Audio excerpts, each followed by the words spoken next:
Get on your feet. Now time is over with the quickness. Can I get a witness like Jehovah? Amen. Keep it up till I say when. Now I'm busting up the playpen. It's the era of Jake Rivera. Sparking revolutions like in one ton of mirror. Like Pharaoh getting played from the hands of the creator. Locust devouring all the hocus pocus. Focus on the most that the curious unload. Contents under pressure. About to explode like the Farino. Mean and green, so check my signal. It's the skinny individual.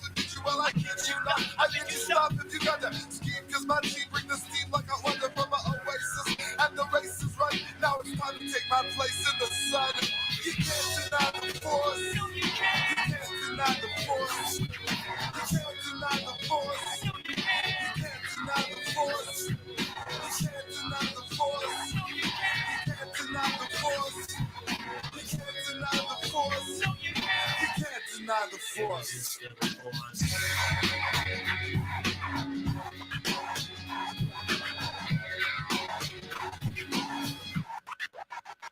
Resistance is real. We governmental approval. Invent the time to dance because of views. Get futile. It's brutal. So respect independent speed. Elective on symbols on suspended sentence. Self-suppression of evidence will be that with belligerence. And if you hesitate, minutes, cause like the president intent. Hence, your confession is expected if you think they were persistent in the method. Yes, you guess it. Blessed are we who come in the name of J.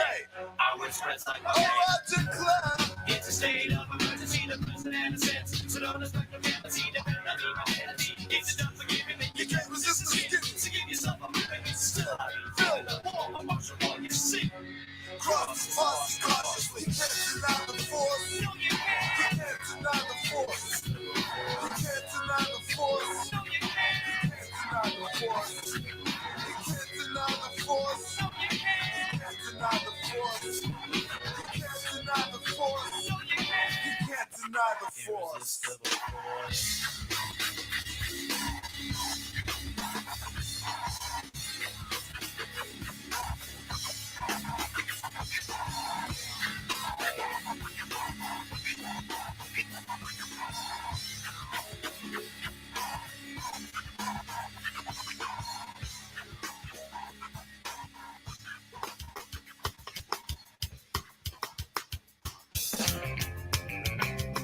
It's like we're back in the studio. Los Angeles, 1997. That's a good analogy. Brett Gurewitz behind the controls. This is Brett.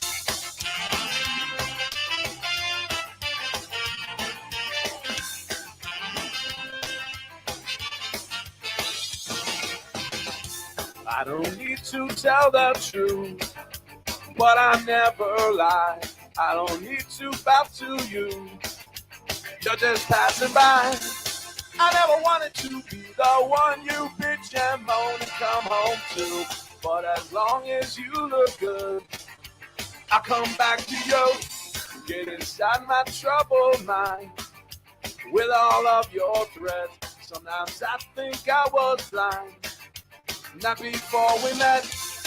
I never wanted to be the one that you depend on for your life. When you cry, it smells like soup. Sound like Shona knife. Never feel though I said all night. I gotta ride. Each time I said all night. No, I just might. You make me sad all night. It's just that side of you tonight that makes me sad all night. I'm gonna stand all night. You're an evil little girl. I'm a twisted man, tearing through your perfect world. Make you understand. I never wanted to be the one you bitch and moan and come home to. But as long as you look good, I'll come back to you and do the things you do. Stay all night. I gotta ride. Each time I stayed all night. No, I just might. You make me sad all night. It's just that side of you tonight that makes me sad all night. I'm gonna stand all. I would never treat you bad. You deserve the best from me. If you want to keep your place, you better Get down on your. Yeah, Todd wrote this one. Yeah. You think? This is not mine.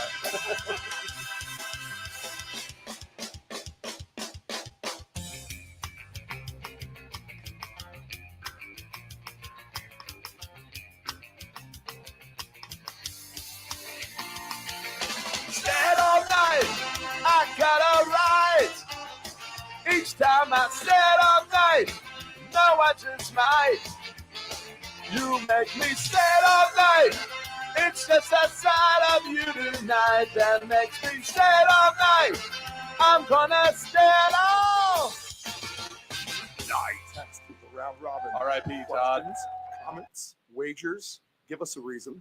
Sleeper fantasy play, your best alternative line, whatever you have. Text the round robin 757-354-5517.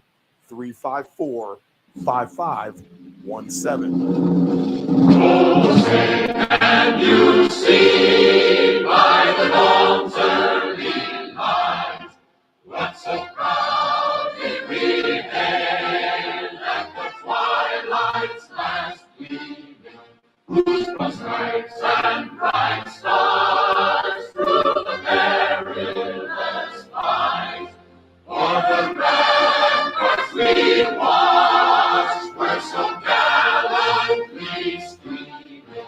And the rocket's red glare, the bombs bursting in air, gave proof through the night that our flag was still there. Oh, sing us that star-spangled banner yet wave, for the land of the brave and the home of the brave. This is the Deep End Broadcasting Network. You are tuned in to the Round Robin with Stephen Murray on Deep End Broadcasting.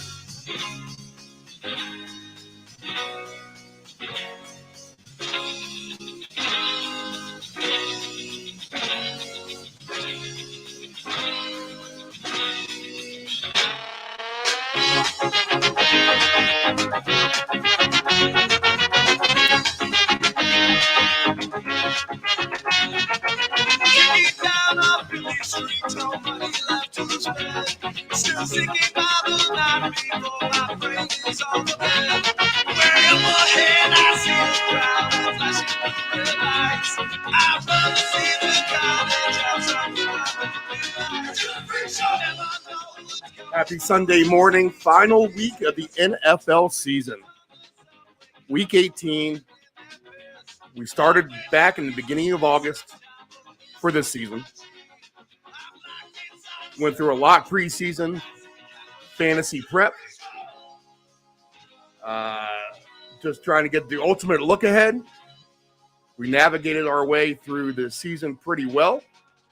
We've come up with a ton of great stuff on the show. And I think for a lot of people, it's paid dividends at the end of the day. And here we are, one last chance here on this January the 7th, 2024. We are live just after 8 a.m. Eastern Standard Time. This is the Round Robin. I am Stephen Murray, and we are broadcasting live from our beautiful Chicks Beach Studios in the lovely Virginia Beach, Virginia, the United States of America. Wherever you are listening to us worldwide, welcome. If you're new to the show, here's what we do. We go ahead and break down the entire slate. We're not necessarily looking for closing line value here, but we're looking for any kind of unique angle that we can come up with that may involve moving lines, touchdown scores, 2 touchdown scores, passing props, running props, receiving props, survivor pool. While that was still going on, most of those are over with by now. And we take it there. Everyone in their fantasy playoffs today, good luck to you. And we will move forward into the playoffs after today. But we have business to take care of here in week 18, and we will do so again. Yesterday we were on, and if you didn't have a chance to listen because we were on at an oddball time, we went ahead and did Dave Del Grande yesterday. So we'll go ahead and replay his stuff for today here coming up here in a few minutes. We're going to go through the updated lines that we've had overnight and the standings as well. And I need to get a Boston weather update. Let's just see what's going on up there right now as we go through everything overall.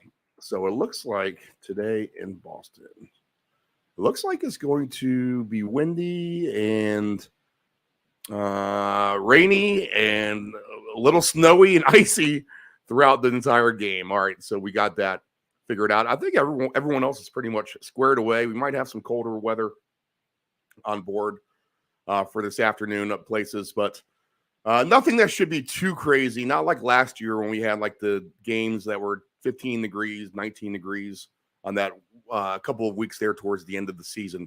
So we will see if we can breed the opportunity here on this week 18. And I said it yesterday, a lot of people will be gun shy on week 18.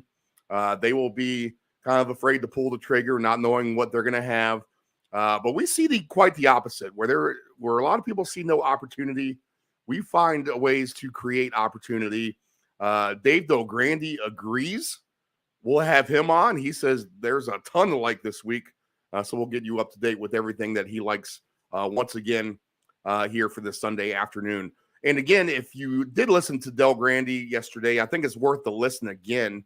If you have other things to do and don't want to tune it in for a repeat, which there's a ton of great stuff, I think it's worthwhile going over again and getting and your pen and paper out and your little scrapbook there and logging some notes. But what we'll do is we'll play Del Grande, and then right about 10 a.m. Eastern Standard Time, Nephew Dave will join me in studio. The Ant-Man is MIA. He does work at UPS. So there's a variety of angles that could be going on with him in that regard. So we'll try to figure out where he's at. Me and Nephew Dave will do the full slate at 10 a.m. Me and Del Grande will go over the entire slate as well here in just a few minutes. But overnight, here we are with the lines. Indoors in New Orleans, -3 and 42. No line movement there. Cincinnati is now up to 7.5. 37.5 is the total in that game. Cleveland is going to rest everybody. The Falcons and Saints, both with a chance to get into the playoffs and a division win today. A must win for Jacksonville. Oh, yeah, we didn't even talk about last night. A must win for Jacksonville after the Texans beat the Colts last night 23-19, after the Steelers have beat the Ravens 17-10. And if you had that Houston line, you're fine with that late punter running out of the end zone, giving up the safety that should not have affected you on a normal spread. If you're like me and moved the line to 5.5, you were extremely affected. But my play was dead well before that with a late Justin Tucker garbage field goal that went over my alternate number of 25.5 in that game. So Jacksonville with a must-win today. Their line is now up to 4.5, 41.5. That's probably going to tell me that Trevor Lawrence is going to be the quarterback today, but he is not listed. We have Ryan Tannehill listed for the Titans, and he's the only one that we see. We'll see how that changes through the morning. Tampa Bay is now 4 and 36.5 at Carolina. Tampa can win the NFC South with an outright win today at Carolina. Nostalgia game for the Patriots. Is this the send-off for Bill Belichick? -1.5 and 30.5 in that game against the Jets. Rain, snow, maybe a little snow, maybe some ice, a lot of wind in Foxborough this afternoon, which would make for a great entertaining game here in our sports lounge for sure on the Prime TV. Maybe the Pats can send Coach Belichick off on top there. Not on top this season. If you read an article this week about the Patriots locker room dysfunctions, kind of scary that's the way it was going all year long. That team just with the worst chemistry behind the scenes of any team in the NFL. We'll see if they can put it together today against the Jets. Detroit is -3.5 at home against Minnesota. Minnesota still with a shot over under 46.5 there. The Bears are at Green Bay. Green Bay with a shot win, and they are in. This line now down to 2.5. Money coming in on the Bears over under 45 in that game. That is the first of the 426 games We have 1, 2, 3, 4, 5, 6 games at 1 o'clock. More games at 4 o'clock this afternoon. Cowboys 13.5-point favorites on the road in Washington, 46.5 there. Seattle is -3 at Arizona, over under 47.5. In that game, playoff implications for all these games as well. Seattle trying to get in the playoffs. Arizona will try to play spoiler. Dallas can win the NFC South or NFC East with an outright win today. Not much to play for with the 49ers and the Rams. Dave Del Grande has an interesting take on the Rams here, so worth even listening to that about this game as we get into that interview. -4 for the 49ers, 40.5 is the total. Eagles now down to 4.5 from 5.5. So money coming in on the Giants today. 41.5 is the total there. Let's look at the updated Meadowlands weather. I think they should be fine.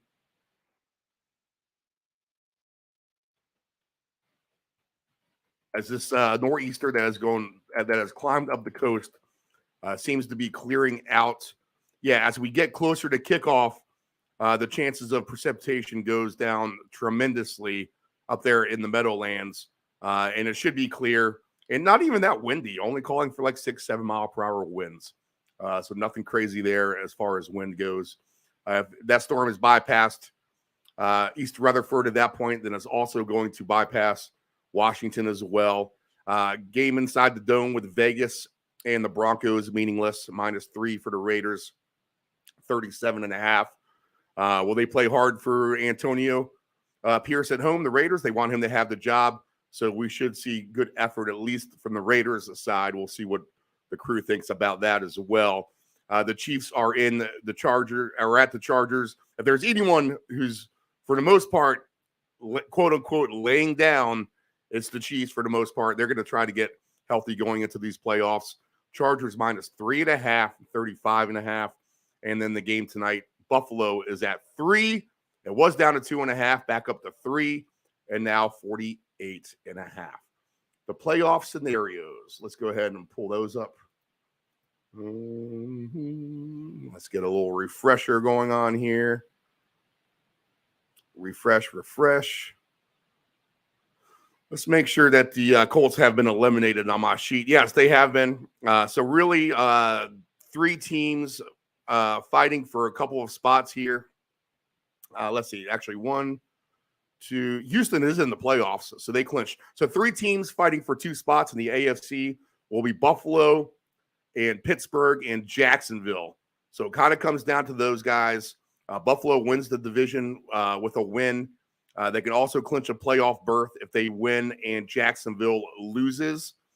Pittsburgh can clinch a playoff berth with a Buffalo loss or a Jacksonville loss or tie. And Jacksonville can clinch the AFC South title with a win. So that's the AFC scenarios for that. Houston can clinch the AFC South if Jacksonville loses. Miami will clinch the AFC East if they win today against Buffalo. So 3 teams basically fighting it out for 2 spots there.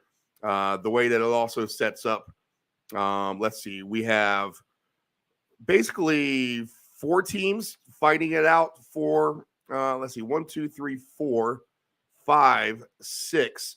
6 teams fighting for 2 spots there in the NFC. Those teams would be Tampa Bay, Green Bay, Seattle, New Orleans, and Minnesota, and Atlanta. So the scenarios there, including Dallas. Dallas will win the NFC East with a win today or a Philly loss. Tampa will clinch the NFC South with a win, or if they tie in New Orleans, loss or tie. Tampa Bay can also clinch the playoff spot if they get at least a tie and Seattle loses and Green Bay loses or ties. Philadelphia will clinch the NFC East with a win and a Dallas loss, or if they tie and Dallas will lose. Green Bay is in the playoffs with a win, and then a bunch of scenarios for them to get in after that. That basically involve a lot of, them tying or Minnesota losing and tying, et cetera, et cetera. Seattle can clinch a playoff berth with a win and a Green Bay loss or tie. That's going to be their best bet. And there's another scenario with ties and losses and ties again with them. New Orleans can clinch the NFC South with a win and a Tampa loss. So very motivated at home today are the Saints. And New Orleans can clinch the playoff berth with a win or a Seattle loss or tie and Green Bay loss or tie. So they'll be rooting for Arizona late. They'll be rooting for the Bears as well, New Orleans, if things do not go their way against the Falcons. Minnesota can clinch a playoff berth. If they win, Green Bay loses, Seattle loses, and either Tampa Bay or New Orleans take a loss. So they need, no matter what, Green Bay to lose, Seattle to lose, and either Tampa Bay to lose or New Orleans to lose. The Minnesota will find their way in. And Atlanta can clinch the NFC South if they win, and Tampa Bay takes a loss. So still a lot to figure out here in Week 18. All right, so we should get right to it for the most part. I don't think I have much to say. Nothing surprises me. How about that? The system play. And we have another one today with the Bills. The system play being the team who's the favorite on the road is laying points to a team in division or conference that has a better record or has the same record or better than them, and they are the underdog. So again, if, for example, Buffalo today is -3 at Miami, and they have the same record. So the system play is the Bills on the road laying the points. If they have the same record, then really Miami should be the favorite at home. But here we are with Buffalo as the favorite. And that system play, a good 2-0 yesterday, stated on the show. We've only had 4 all year. The Patriots at the Jets won. The 49ers at the Eagles won. And then yesterday with the Steelers at the Ravens winner. And then the Texans cover at Indianapolis as well. So we have one more to go with today, and that is Buffalo -3 at Miami. So can the system play go 5-0 on the season? We shall see. So let's go ahead and get our man Dave Del Grande propped up here. If you're working around the house, just keep the volume up. Keep doing what you're doing. You're going to get a full, great morning of action as we break everything down for you. If you're drinking coffee, traveling, working around the house, whatever you may be doing, just put your phone down, turn the volume up on the YouTube TV, as we are on our YouTube channel broadcasting live as well. Deep End 757 broadcasting. Of course, all our content on deepend757.com. And I'll go ahead and put up our text hotline number. Go ahead and send us your picks for today as well. 757-354-5517. I'll go ahead and put that up on the banner. And then also, if you comment on any of our social media, then we should be able to see that as well. So let's go ahead and queue up our man Dave Del Grande, who was live with us yesterday. And we will go through this entire slate this afternoon. So he is a columnist with Field Level Media, a senior analyst with Stat Factor, and the founder of Mr. Fantasy himself. He covers the Golden State Warriors. He covers the Denver Nuggets. Coming to us from Castro Valley, California, Mr. Dave Del Grande. Let's get into this Week 18 slate right now.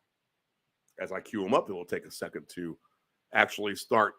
Ton of viewers early, so if you're tuning in, thank you. Well, I mean, there are two key injuries here that are going to be big factors. Number one, who's quarterbacking for the Falcons? Right, yeah. Heineke's banged up, and Ritter is right. I mean, I think that a potentially, first off, neither one of them is any good. Right. But secondly, Same level, potentially a second string quarterback going up against New Orleans defense.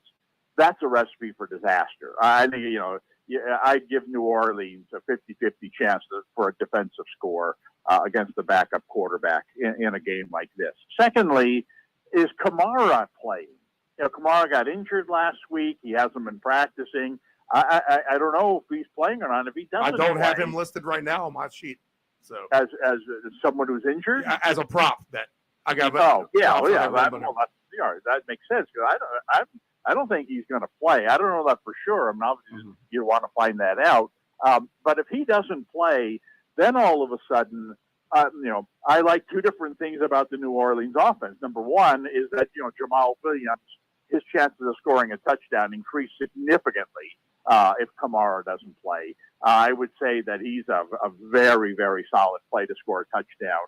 Plus 145 for him. If Kamara's out. And then secondly, New Orleans is going to have to throw the ball more, which is fine because, they have developed some nice outside threats. And Carr, as much as, he'll throw one away eventually somewhere, he has the potential that the Atlanta quarterbacks don't in this game of making things happen throwing the ball. So I think New Orleans is going to win this game. And like I said, if I knew Kamara was not playing, I think the safest way to go would be to get Williams to score a touchdown. You want to go on a greedy ticket. I would take New Orleans defense to score a touchdown. Okay. Let's see what we got here. I like that. New Orleans for a touchdown is plus 600. So you're getting 6-1 odds on that. And Jamal Williams is plus 145 if you want to go ahead and throw him into the mix as well. Taysom Hill plus 195. If you think he's going to. Well, New Orleans has, still, even without Kamara, they have a lot of options. And yes, I would expect Hill to be in there in a goal line situation, which will work against Williams, because Kamara's not in there. But I don't know. I just think New Orleans is going to have a chance to win this game pretty easily. 27-14 or something. I think they'll score 3 or 4 touchdowns in this game. So I think that Hill could get one, Williams could get 1 or 2, and you still have a Shaheed and A.T. Perry, Olave, as possibilities as well. I mean, they have I hate to try to pinpoint which of their receivers is going to score touchdowns when they have 2 good goal line rushing options. So I'd stick with the top rushing option at the goal line. Just go with Williams and move on. All right. The Saints on the alt line will pay a nice number 2 if you think they win by double digits. Let's see here. All right. This is a game where the Browns are going to basically play no one. Again, here's one of those games where, quote unquote, the team's going to lay down, as they say. All right. They're at Cincinnati minus 7.5. 37.5. The Bengals riddled with injuries themselves. What kind of motivation do they have? I really could see this game as being a, let's just run the ball. Maybe you could throw it around a little bit, Jake Browning. But at the end of the day, let's just kind of get out of here. 37.5 points, I think, is going to be way too much. I don't have much belief in Driscoll coming off the streets for Cleveland. What does that mean? If there's any prop in this game at all that I'm going to look at, and let's see if it's even on the board at this point, and it is not. And Cleveland's going to fully lay down here. I would look at someone like Pierre Strong and his rushing prop for the Browns, to be honest. I'm not so sure what that might be at the end of the day when it comes out. Maybe it's like 40 yards or something, but I could see a scenario where that guy just gets handed off the ball about 20 times for Cleveland, and just by default that way, he may go over. But we need to see some more of that roster stuff, get some props on the board before I can officially distinguish that. But I think these two teams may actually just try to fly to Cancun as soon as possible. Dave, do you think that as well? Well, Cleveland ain't going anywhere. They're playing. Oh, right. Yeah, yes. They play off bound for Cleveland. I think the line on this game tells you everything you need to know. I mean, earlier talked about how Baltimore is this great preseason game, and don't count them out when they've got their second line guys in there. Cleveland will field a USFL level team. I mean, this could really be embarrassing. And Cincinnati, well, it's very hard to have any kind of confidence in them at this point. What are they playing for? why in the world are they favored by more than a touchdown against anybody? Well, this tells you how bad the Cleveland's backup unit is projected to be. I think this could be a really, one of those preseason games that ended up 31-3. I think Cincinnati, especially early on in this game, they're playing at home. They'll probably be at least a little excited, especially the starters, to go out there against second stringers, kind of like a powerhouse high school basketball team where you're playing the worst team in the league. Everybody's excited to start that game because this is my night to score, 20 points or 30 points or whatever. Let's run it up big on this team. You jump out in 40-9 after one quarter, and then reality sets in, and you kind of feel sorry for the other team. I think this is where this game is going. I think Cincinnati, the first time they have the ball, will march right down. Mixon will run it in. They'll be ahead 7-0. Next thing you know, it'll be 10 or 14-0, and by halftime, you'll realize it's 20-0, and let's put our second unit in. So I think that I would, to me, the logical play is Mixon will score a touchdown. I'd love to have him scoring a touchdown in the first quarter because I really think it'll happen on the first drive. I got first half plus 220. There you go. That's perfect. And I think, again, and plus 420. Do I really want to be laying 7.5 points with Cincinnati? No, I don't on this kind of a game. So just give me Mixon to score a first half TD, and we'll, shut it off at half. All right. I do have the Bengals bought earlier, much earlier in the week when the spread was much lower. I bought them at an all-line number, just thinking that they would do this. How about this? First half over 10.5 Bengal points. I say I like the under, but I do like Bengals first half over 10.5 even money. Yeah, that makes sense to me. Like I said, I see them, scoring the first time they have the ball, and you get a touchdown there, and then you're, then what are you? You're one other touchdown or a couple of field goals away against the team that's really not playing anybody. So I think that, and the weather, is decent there, so that's not really a factor in that game. That makes sense to me. I think that you'd want something in the second half of this game could really turn into a really, really bad preseason game where you have no idea what's going on. But the first half of this game is kind of what I was talking about. I think one team's going to try a whole lot harder than the other in the first half of this game, and that's Cincinnati. You know what? I might have to look at an under in the second half. That would make a lot of sense. If I'm playing halftime play, I'll it certainly would if the weather were bad. I mean, right. If you put Baltimore's weather into this game, and then the second half of the game, kind of like you said, both teams would, the coaches would get together and say, "Do you mind we have a running clock for the second half? We'll run 3 times, you run 3 times, back and forth, and that's what kind of like that last preseason game. Why are we even out here? Let's just fall on it. Nobody get hurt. You guys are playing next week in the playoffs, and so, yeah, I mean, that makes, I wish the weather were worse for that kind of play because then you could see a 3-0 second half. But still, that makes sense. The shocking prop number of the day will come from Tennessee for me, Dave. That's our next game with Jacksonville. And this game has a lot to do with figuring out the AFC South here. And the scenarios are with this one.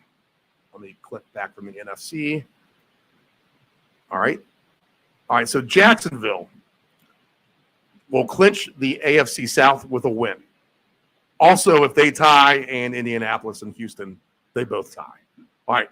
Jacksonville can clinch a playoff berth with, if they just tie and Pittsburgh loss or tie, and then just a Pittsburgh loss plus a Denver loss or tie.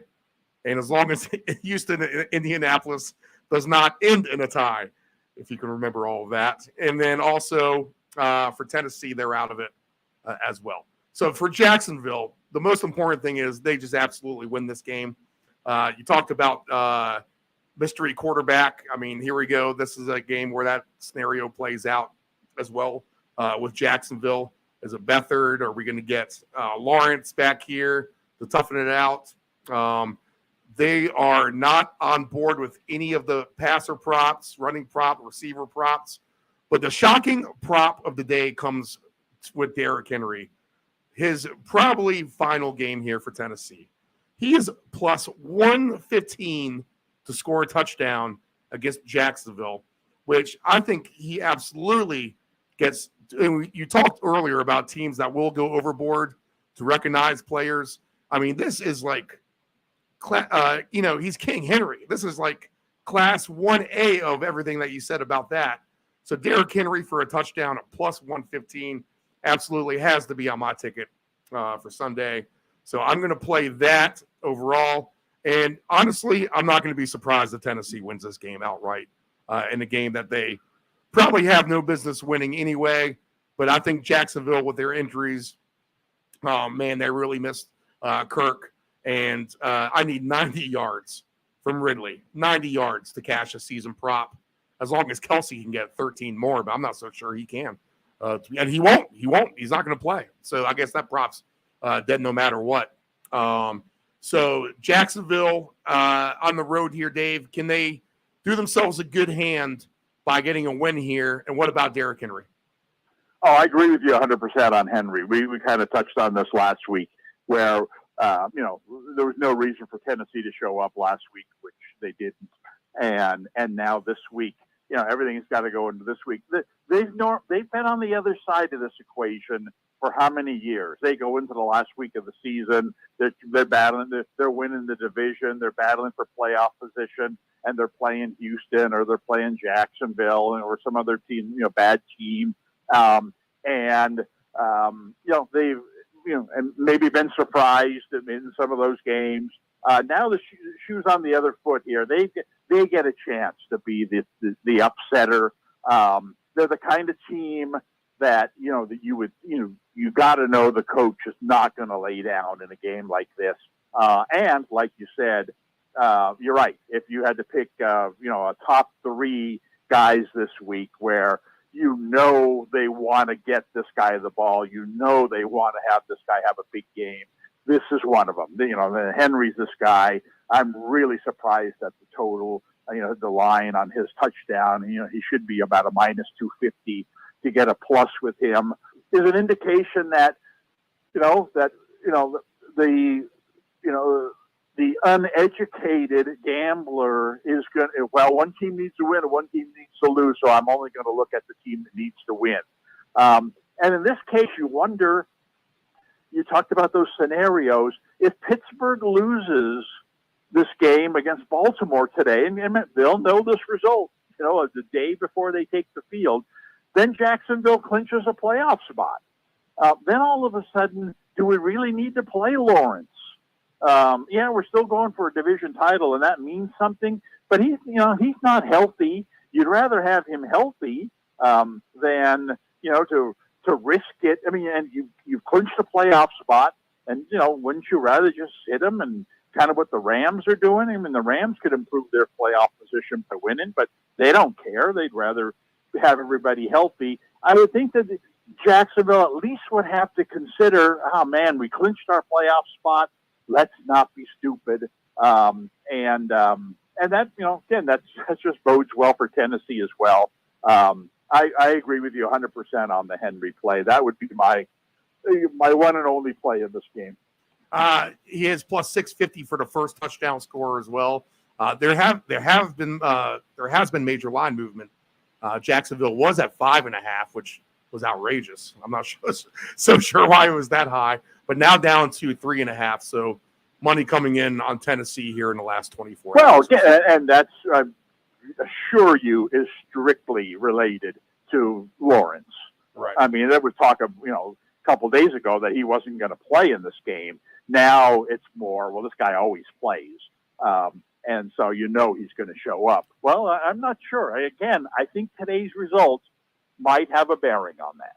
All right, back to the NFC South. We should have done this game right after the other one, so I apologize as we jump around divisions here. But Tampa Bay is minus 4.5 at Carolina, over under 36.5.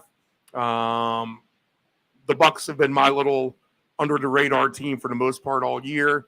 I'll give myself a high five there because there are many people who I read or listened to here at the beginning of the season who had them pegged as maybe a bottom 3 NFL team, as they have, as a couple of these teams have been pegged pretty low, like Houston and Indianapolis, competing for a playoff spot as well. But you can go ahead and throw Tampa in that mix of teams who've done very well for themselves to pull themselves out of the dregs of the depths of society of the NFL here. But Carolina has found themselves in that basement. 4.5 points for them. They're going to have a new coach, over under 36.5 here. The weather's not going to be nearly as bad either. I'm going to definitely, I think, have faith in Tampa Bay here to get the job done and win, Dave. Carolina, and you called it, they've been playing a little bit better defense.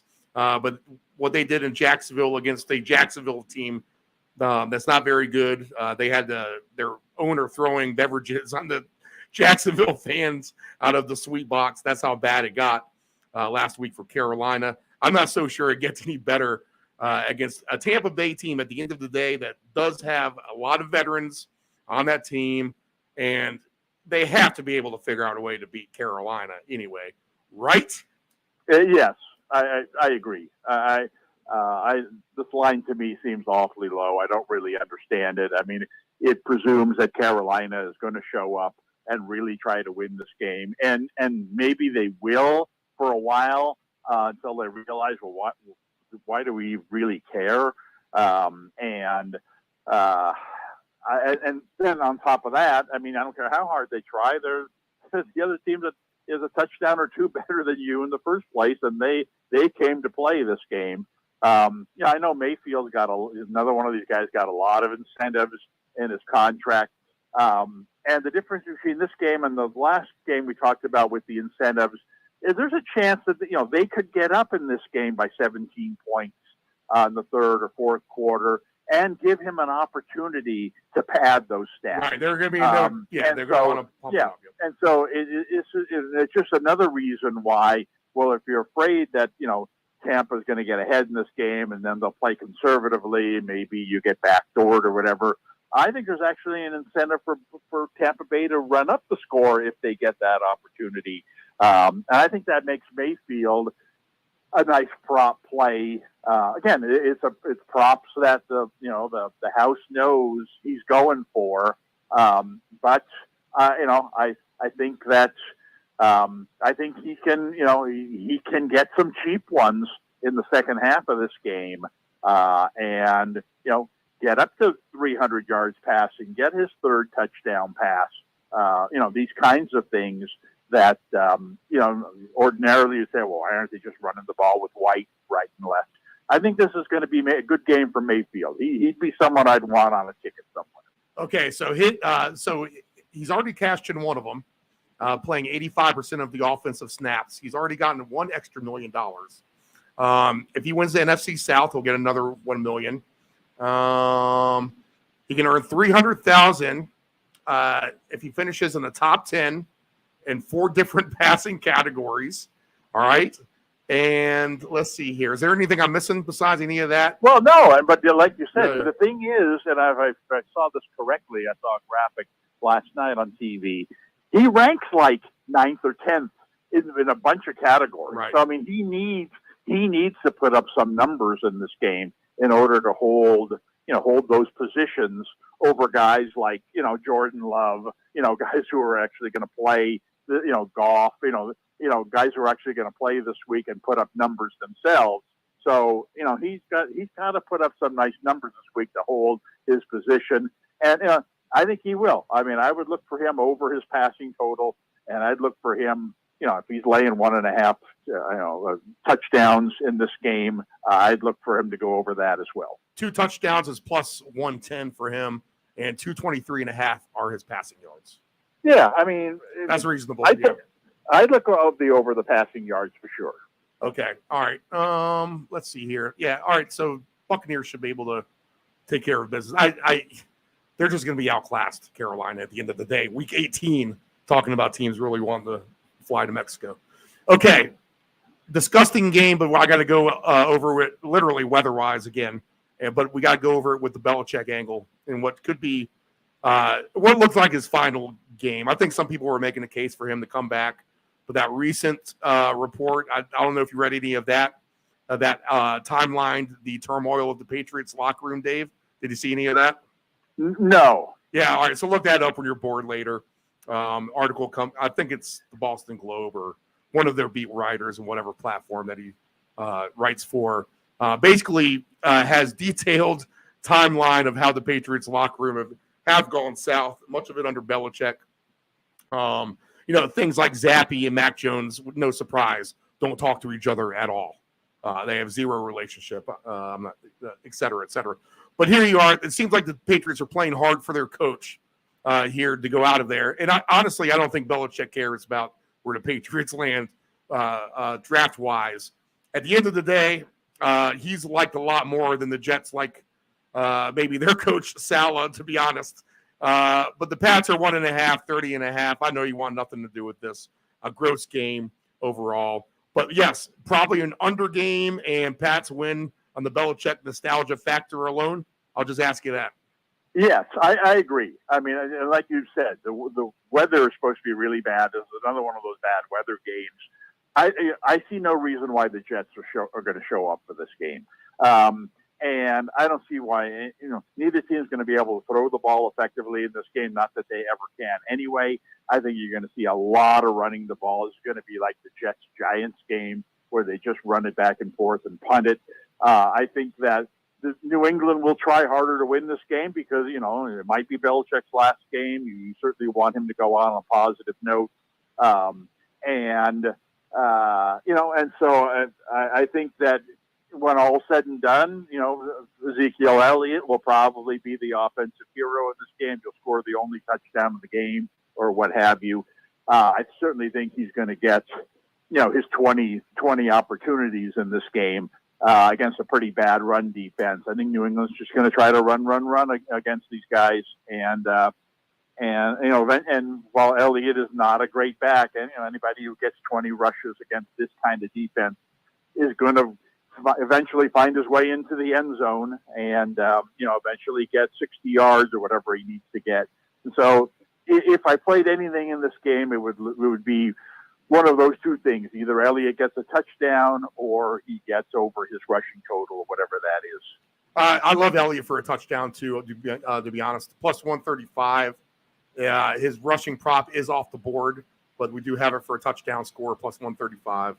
All right, that makes sense to me. For the first touchdown, which you probably could parlay it with Derrick Henry, to be honest, if you wanted to try to get greedy. Zeke and Henry both get a first touchdown. Would be a nice payout. Elliott's at plus 480 for that. So I love your angle there. On your non-greedy ticket, I have Henry. What else am I missing that I didn't write down? Well, I mean, there's a lot of options. Maybe we can review them later on. But I think that Mixon would should be considered for that. I think Schultz should be considered for that. Mayfield we've talked about, Elliott we've talked about. So I'd say so far we have 4 or 5 options, but I think there are going to be 4 or 5 more by the time we're done. So we'll review them at the end. All right. So Belichick goes out in style in New England. Patriots drop from the 3rd to the 5th pick or something like that. Okay, teams who refuse to give up sound like the Lions. They're up now up to 3.5, 46.5. Minnesota comes in with all kinds of injuries. They were playing musical chairs at quarterback. I don't know if they have any reason really to show up for this game either. Talking about teams, quote unquote, who may lay down on this. The obvious one is Detroit. You would think because they're kind of hanging out in the playoff scenario of things, but the Vikings probably fall into that even worse here, maybe. So Lions minus 3.5, 46.5. I'm trying to find the golf incentives, but go ahead, Dave. What do you like in this one? The line is way too low. I mean, it doesn't take into effect the Lions coach, who's already come out. I mean, the most stubborn guy, right, in the NFL. He's already come out and said, look, we're playing everybody in this game, and I don't care if it means anything or not, it's just who I am. We're playing hard, and they're, what better, no team will be more fired up to come into this week's game than they will, based on what happened to them last week. In the meantime, you got St. Brown and Goff were both left off the Pro Bowl team, which gives them even more reason to be upset. I just think that Detroit's going to try way harder in this game. Minnesota might go in thinking, well, we're a long shot to make the playoffs. Let's go out there and air it out and see what we can do. I just think Detroit's a way better team. And as this game goes along, and maybe things aren't breaking Minnesota's way like they need them to break, and they see that, okay, well, we're done. They were played so poorly this last game where they had a chance to really help themselves. Now they're in a far worse situation. I think this game is Lions all the way, and that being the case, I think the two guys who got snubbed, are going to be guys who, in the end, they're going to go way overboard to try to get them to put up big numbers. I think St. Brown will score a touchdown in this game, and he's as big a lock to score a touchdown in this game as Henry is. I'd even look for him to get 2. 1 touchdown is not going to be enough for St. Brown. He's going to need to get 2 in this game. I think Goff will throw for 3. I like both of those guys, and working in tandem. All right, so let's see. St. Brown for 1 is a nice number, plus 135. And for 2 for St. Brown is 11-1. How about that? Yeah, that's really nice. For 2 touchdowns. And then Goff for his passer props, which these are all on the board. Let's see. 208.5 is his baseline for passing. And his touchdown alts, 2 touchdowns for Goff, plus 146. 3 touchdown passes, plus 490.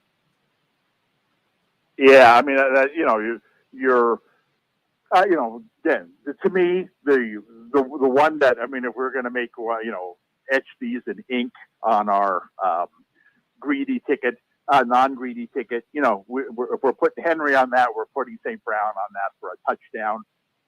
So, maybe that's going to be the 2 anchors of that list. But on a greedy ticket, I would certainly want Goff for 3 TDs, and I'd want St. Brown for 2. Those 2 things work well together and could be the start of a nice big ticket. Let's see if they will let us parlay those 2 together here. I think they should, actually. Yep. So if that happens, 20-1 odds now.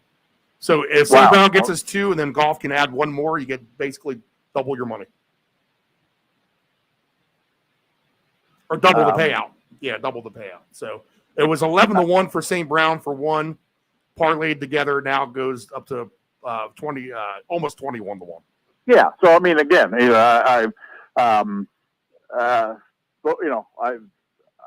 just think those 2 things work well together. All right. And I think that the half of this week is about incentives, and there's a lot of people who have incentives out there, but none of them have a coach who's really, I mean, he's more pissed off than anybody else is. Right.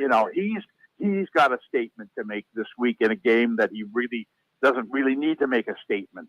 And I just know that he's just one of these coaches who's going to bend over backward to make sure that St. Brown has a statement game here. And if he does, then it's not like he's going to run the ball in. He's got to take off with him. You talk about Campbell being pissed off. I have visions of a dark alley at 3:00 in the morning on some backside of some shady bar after he slugged down a bottle of bourbon with a 2x4 in his hand, looking at you like he wants to kill you. Let's see here. 425 games now. The rest of the slate. The first one on the board here is, well, this could be the one fun game over that we have not really discussed yet. Yeah, I don't know. Any of these games before this scream over to you? Well, I would think the Vikings and the Lions would be. I think that's a 46.5. I mean, the Lions. I mean, the Vikings do have their receivers healthy, They've got the right quarterback in there this week as opposed to last week. I think if the only way they're going to compete in this game is by airing it out against the Detroit defense that hasn't been that good. And you've got a Detroit team that, like I said, even if they get ahead, normally you would think, oh, Detroit will run the ball and, they got a good running game. I think Detroit's got an incentive to, put up more passing yards, more passing TDs. So I think that game has a very good chance to be an over. I think this one does too because, a lot of people are actually on the Bears, and the line has crept down to the Bears, which they have been better defensively for sure. And Justin Fields have won over the locals there. So an interesting dynamic for the Bears in the offseason on how they approach their future for sure.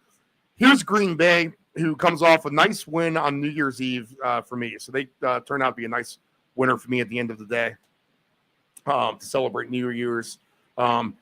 With everything that they have at stake at home, which is, let's get back to that list for Green Bay.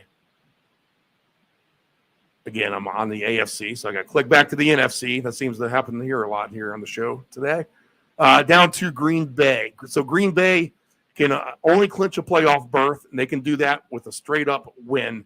And then they have a bunch of ties scenarios, and then if Minnesota and a bunch of other things, loss or tie and a bunch of other stuff. No need to go into all that. So the bottom of the line is if Green Bay can win this game, then they are a lock in for a playoff spot. So I expect a good effort for them. They are at home, and I'm going to expect a good effort for the Bears to try to spoil that. That being said, I think there's a chance for some points here because we've seen the Packers secondary be vulnerable at times. You think that they're going to be able to score at home, although they do have injury concerns as well. Does Green Bay, but it looks like we do have Jaden Reed listed, so that's important. We do have Wicks listed, so that's important. Dobbs is still listed. They still have Kraft, so all that's good to go. They still have Aaron Jones, and the Bears are going to try their best here, I think. So I think at worst, this is a competitive game, but I think this definitely has a chance to go over 45. I don't think weather is going to be nearly as bad there either. 35 degrees for these two teams isn't going to be a big deal. So Green Bay, -3 at home and 45. Can you see some points scored here? Yes, and I don't know why the line is so low in this game either. I mean, Chicago has done better, and I do think Chicago can put up points in this game. Green Bay looks awfully good right now. I mean, a lot of people are talking about the Rams as this long shot team that's got a chance to do something in the playoffs. Man, they're overlooking Green Bay. I mean, Green Bay is really rolling right now. They got a really nice thing going offensively. And I think they get Watson back this week. And if not, yes, they'll certainly have him back to the playoffs. Yep, he's listed now. So they've got, they've developed a really nice passing game. Plus now Aaron Jones, who, you never really know what to expect from him in terms of injuries or what. But he's carried the ball 20 or more times each of the last 2 weeks. That to me is recipe for disaster. Right. You're just asking for him to get hurt. But with Dylan injured and these games being big, they need him to run the ball. And then Chicago, I think Chicago's a very interesting story this week because of the number one pick in the draft. Do they draft a quarterback? Do they try to trade Fields? Do they keep Fields? I think this is a huge game for Fields. I mean, this is going to be the game, the lasting impression game. And right, good point. If he can go into this game and lead Chicago to a win at Green Bay, and kind of like Detroit last year when they won that last game of the season at Green Bay to knock Green Bay out of the playoffs. It kind of vaulted them to bigger and better things. It kind of convinced them that Goff was their quarterback. I think a lot of that goes in this game as well. I'm not sure Chicago can do it, but I think the incentive is there for them to do it. And like you said, I think Chicago is going to show up. I think DJ Moore's done very well lately. I think he could have a big game here. I think Fields, could have a big game here. And this might be overstating it a bit. His future's on the line here. If he wants to stay in Chicago, he better have a nice game here. And I think, Green Bay's defense generally allows that to happen. Fields is playing really well. I think he could have a big game here. I do see, yeah, and like you said, the weather shouldn't be a big factor here. I do think there's going to be a lot of points scored in this game. I think there's a lot of ways you can go in terms of how you're going to capitalize on that. But to me, one of the most important things that, I talk about a lot because I'm so used to the fantasy perspective, and you love to see this in fantasy, is the running back who's going to get 20 touches. And Aaron Jones, who hasn't been catching the ball a lot because, the quarterback's got so many other receiving options. But imagine him getting 3 or 4 passes as well as his 20 rushes. I just think that he could have another really big game here. 87.5 combined yards rushing and receiving is Aaron Jones. 64.5 is his rushing. So if you think he can get 23 more for the receiving yards as well, then maybe that's your better number. Well, but the thing is, if you look at recent games, this was the scary part. Aaron Jones was a great pass catcher when Rodgers was the quarterback, because Rodgers threw the ball a lot to the backs. This quarterback doesn't throw the ball a lot to the backs because, well, gee, why would I? I got Watson, I got Reed, I got Wicks, I got Dobbs. Normally I have Musgrave. Why do I need to throw the ball to the back? And so I'm not sure that this quarterback really, I'm not sure he can get to 23 yards receiving. I'd like to think so, but he hasn't done that recently. And if you're asking me which the better play, I'd certainly take the rushing. I mean, if he's going to run 20 times, it's 64.5. Yeah. Get that by accident. Right. Okay. All right. What would be, is he a 100-yard rusher? Well, plus 350. I mean, I don't know. That's a little greedy for me, because you've got this, passing attack that's, should be even better this week than it has been, because you expect Watson back. I'm not sure they need him to rush for 100 yards. Like I said, he's been rushing, 20 upwards of 20 times and kind of barely getting to 100. So I'm not sure he's any sure thing to do that this week. And so I'm me, I tend to be conservative on these things. Just, I'll stick with the 61.5 or whatever the number is that you gave me. I'll just throw a couple of random things out here. If this is going to be a higher scoring game, then it's going to have to come from all fronts on everyone. But if you do something like Jaden Reed for 60 yards and Christian Watson for 60 yards, you can get paid nearly 10-1. I mean, like I said, I think there's many. What are the numbers on Moore on the other side? DJ Moore receiving yards. Minus 166 for 60. 100 yards for him would be a plus number of plus 260. And what about touchdown? Let's see. Anytime touchdown, if you want to go that route, and if you want to do multiple touchdown scores, let's see here. DJ Moore is at plus 135. I still have a bad taste in my mouth from a few weeks back on him. Yeah, that's a little lower than I would have hoped. But I do think he is the number one, by far, the number one offensive weapon for the Bears. I mean, if you throw Fields out of the equation, which I'm not sure you should, but Moore to me is 100 yards. I would say yes. Touchdown, yes. 2 touchdowns, quite possible. I mean, if Chicago is going to score 3 touchdowns in this game, I wouldn't be surprised if Moore got 2 of them. Right, and I don't see Cole Kmet, so he's banged up, right? So we don't see him listed right now. How about this? Christian Watson, in his return, if he plays a decent amount of snaps, 32.5 is his baseline. Well, again, as you said, do we know for sure that he's even playing? Right. How much is he going to play? And they've got a playoff game next week.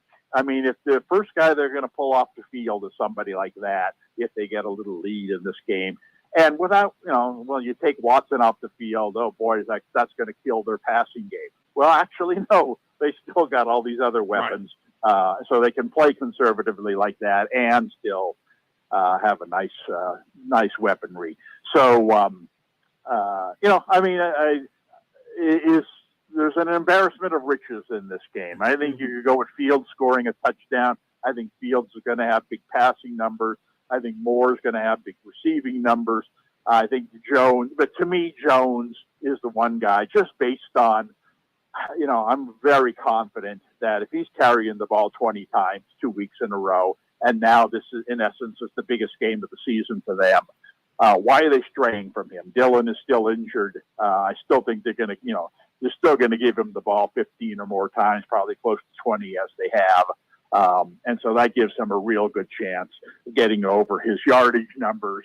He's not a big touchdown guy, but I would guess he scores a touchdown as well. So that he's, of a lot of really good things in this game, give me Jones. All right. So we'll go ahead and put him on the list of possibilities with his over 64.5, right? That's the number. Yes. Okay. Yes. All right. Incentive for the Cowboys, they can win the NFC East with a win, the minus 13.5, over under 46.5 at Washington. Let's see. Who are they going to trot out there for Washington at quarterback? Do we have any sense of that right now? I got Sam Howell listed as the quarterback right now, so they're going to throw Howell to the Wolves here with the Cowboys trying to clinch. Dak 278.5. Now, the storm will have passed our area by that point, but there could be some lingering winds up that way. So that might be an issue if you're looking for points here. Is this as simple as, and I know you don't like to lay the points on the road, Dave. Is this as simple as the Cowboys just do enough to take care of business, fend off the Commanders here, let's pack it home, win the division, and we'll rest up for a better day, something like a 24-6 type of win? Or do you think that somehow Ron Rivera can get the squad somewhat motivated? What will be a cold day, probably windy. Sam Howell, here you go again. You got your doors blown off on Thanksgiving to these guys. Give it one last shot here in 2024. How do you see this playing out? I think there's a third option that you didn't mention that Okay. to me is the most likely.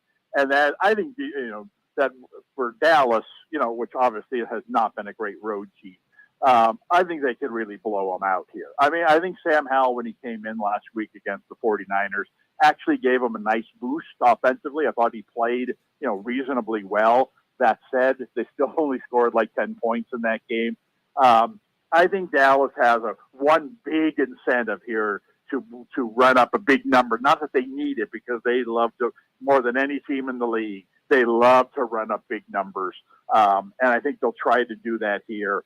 But there's talk about them trying to get Lamb to be the NFC Offensive Player of the Year. And I do think the door's slightly open there now, with Purdy having come down a little bit with his bad performance. Some people already don't like him. McCaffrey sitting out this week. He sat out half of last week. Lamb has been the best, I think the best player in football over the course of the last 4 or 5 weeks. He puts up another monster game here now, and then all of a sudden he's in that race. And I think that Dallas, there's been talk, around Dallas that they really want him to get this award. I think he's deserving, or at least deserving to be in the conversation. And imagine what, final day of the season, need a win to make the playoffs, and he catches 200 yards and 3 touchdowns. A Tyreek Hill type of performance. That might be enough to put him over the top. So I really think, among the guys we talked about, that they're going to go overboard to try to get this guy numbers. And Dallas has never, shied away from, well, we're ahead 31-3, but we're still throwing them another deep pass, midway through the third quarter. I think Lamb, of all the players playing this week, I think Lamb is my number one choice to have a monster game. Okay. The 5-star golden ticket, CeeDee Lamb. So what's his his baseline is 96.5. So what's his ceiling, do you think, for yards? I really think he could approach 200. All right. At 175 or more, you get 8-1 odds. I mean, we're on a greedy ticket, what are we talking about at 150? 150 is at plus 410. I mean, 150 it sounds a whole lot more reasonable than 175. Right.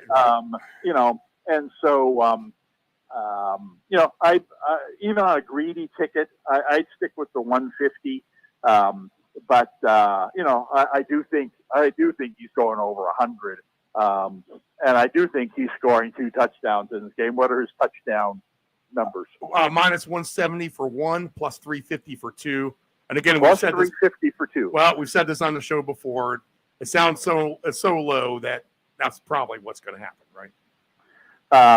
Well, you know, I like him for. Well, I'm sorry, plus 370. Somehow Pollard's plus 350, which that doesn't make sense to me. But CD Lamb is plus 370 for 2. I mean, that, you know, we just had a guy, you know, where we were talking about, you know, the quarter, you know, where with St. Brown, you know, with the quarterback tight end, you know, is getting the 2 touchdowns. I think that I would, you know, to play it safe, I would take Lamb over the yardage total. I think that is definitely on our non-greedy ticket. But on the greedy ticket, I'd want him. I'd rather have him scoring 2 TDs than him getting 150. But I think both of those are reasonable, and that's where I would go in this game. I think Dallas has a very, very good chance of blowing these guys out. You know what? I don't have that alt line played, but pretty much every game that you said could be somewhat of a double-digit victory or a blowout or a high-scoring game. We're thinking a lot alike, so I'm feeling better about all of my. Okay, I'll try to change that moving forward. Right. Well, I've been doing as I've been working nonstop this week. I've been slowly letting things soak in and putting very small tickets together on a lot of the stuff that we talked about. So I feel better about things for sure. Let's see here. Next game on the list. This is interesting to me. This is another one I think we actually could get some points. Seattle and Arizona. Seattle -3. 2 of our usual candidates, suspects, NFC West style, playing each other. Seahawks and Cardinals, late window, 47.5 is the total. Quite frankly, after last week, Pittsburgh getting a nice win at Seattle, I was trying to find ways to trust Seattle with their the 2 previous weeks in which they won games late, but maybe just smoke and mirrors at the end of the day. Arizona, you got to give them full credit for playing hard throughout the season. Talking about teams wanting to lay down or even tank, Arizona's been in that discussion full on. Yes, no, they're not a great team, but they have done better than advertised, and a chance to go over their win total for the season. If they can beat Seattle, I think that they're probably going to be up for this game because Kyler Murray has played that way. And all that being said, I'm just not so sure Arizona's going to be able to stop Seattle's offense either. Seattle able to score some points. Maybe Kenneth Walker III not getting relied on a little bit more there by Seattle last week. But I could see a scenario where there are points in this game. What about you? Well, Seattle plays a lot of close games, and I just wonder what their mindset is coming off last week's game. That was a huge, huge loss for them. That's a game they had to win, and they lost. Yeah, they're still in it. They still got a chance, but you know they have to feel that, man, you know, where we let this thing get away from us. And like you said, Arizona's been sneaky competitive. I think this is a game that could go either way. And I mean, the one thing I would look at this game is this game to me has something similar or in common with the Chicago Green Bay game. And that is that the quarterback on the underdog team has something to play for here. I think that there's all the talk about the draft coming up is about these 4 or 5 prospects coming into the NFL, and even if you're not picking first, like Chicago's going to be, who's going to be going after a new quarterback and who needs a new quarterback, and for a long time here this season, Kyler Murray's been one of these guys that is a time to move on from him, and I think that Last couple of games especially, he's demonstrated. Are you kidding? You're moving on from me? We got 21 other problems on this team. I'm not one of them. And I think this is one last statement game here, the lasting impression game. Against Seattle, I was looking up the Seattle stats on the number of times quarterbacks have run the ball against them. Now, I don't know if it's just a coincidence or if there's something about Seattle's defense that allows it, but they've given up an inordinate number of running attempts to quarterbacks. Double digit. You don't see double digit rushing attempts for quarterbacks in the NFL, short of, Anthony Richardson playing. And they gave up double digit running attempts to Hurts. If 6 of them were on tush pushes, well, then maybe that was deceiving. But I don't know that it was. I think he had like 13 runs against Seattle. Another guy who runs the ball a fair amount, I can't think of who it was, had like 11 or 12 runs against Seattle. And then Daniel Jones had 10 runs against Seattle. Now, that's probably more comparable to this game, where the quarterback's a scrambler and he's going to have opportunities to run. And Murray has certainly proven in recent weeks that he's healthy. He's been running a fair amount. I think he's I don't know, if his rushing total in this game is under 30, I think it's a very, very strong play. 27.5. There you go. That's kind of what I expected. He projects based on, if you look at the numbers of how many times quarterbacks are running against this team. It's like, this isn't college football. This doesn't happen like this very often. What is it about Seattle's defense? And it's just happened so many times that this can't be a coincidence. It must be the way they rush the quarterbacks or their linebackers drop too deep or whatever it is.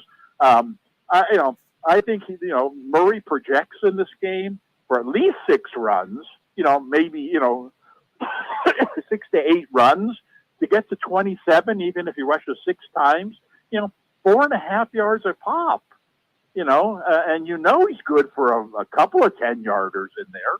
I think I think he remains the number one weapon. And like I said, at the last game of the season, do I really want to put my body at risk? This game means nothing. No. I think this is an important game for Murray. I think this is, like Fields, this is one last opportunity to say, guys, we ain't drafting a quarterback. I'm fine. Look, I'll show you. I'll put up some really nice numbers in this game for us here. I want to be here, which I think he does. I think he's a guy who he doesn't need the coach to decide for him that we're going to, we want to get you the ball extra number of times this game so that you can meet your incentives or whatever. He's going to have the ball in his hands every play. He's going to be the one that decides how often do I want to run it. And I just think he's going to be fired up to have a big game here. So he, I want him on my ticket as well. Yeah, the root of the cause for the demoralization of the Eagles here in last week after exactly. Yeah. Let's see here. If you're forced to make a pick for the championship of the universe over or under 47.5, which way would you lean? On a total for this game? Yes. I guess I'd have to go with the over. I do think that Arizona is going to be able to score points in this game. I think Seattle, it's two very average defenses, 2 offenses that have potential, especially Seattle. I think this game's going to be mid-20s. Relaxed crowd, nothing too loud. You don't have to worry about the weather. And I think that both teams, if they fall behind, are going to, they have the quarterbacks, they have the arsenal to play catch up, and be a high scoring fourth quarter in a game where it's been an average scoring, 17-14 going into the fourth, and next thing you know, it's 31-24. So, yeah, I mean, that's where I would lean there. No props on our game with the 49ers and the Rams.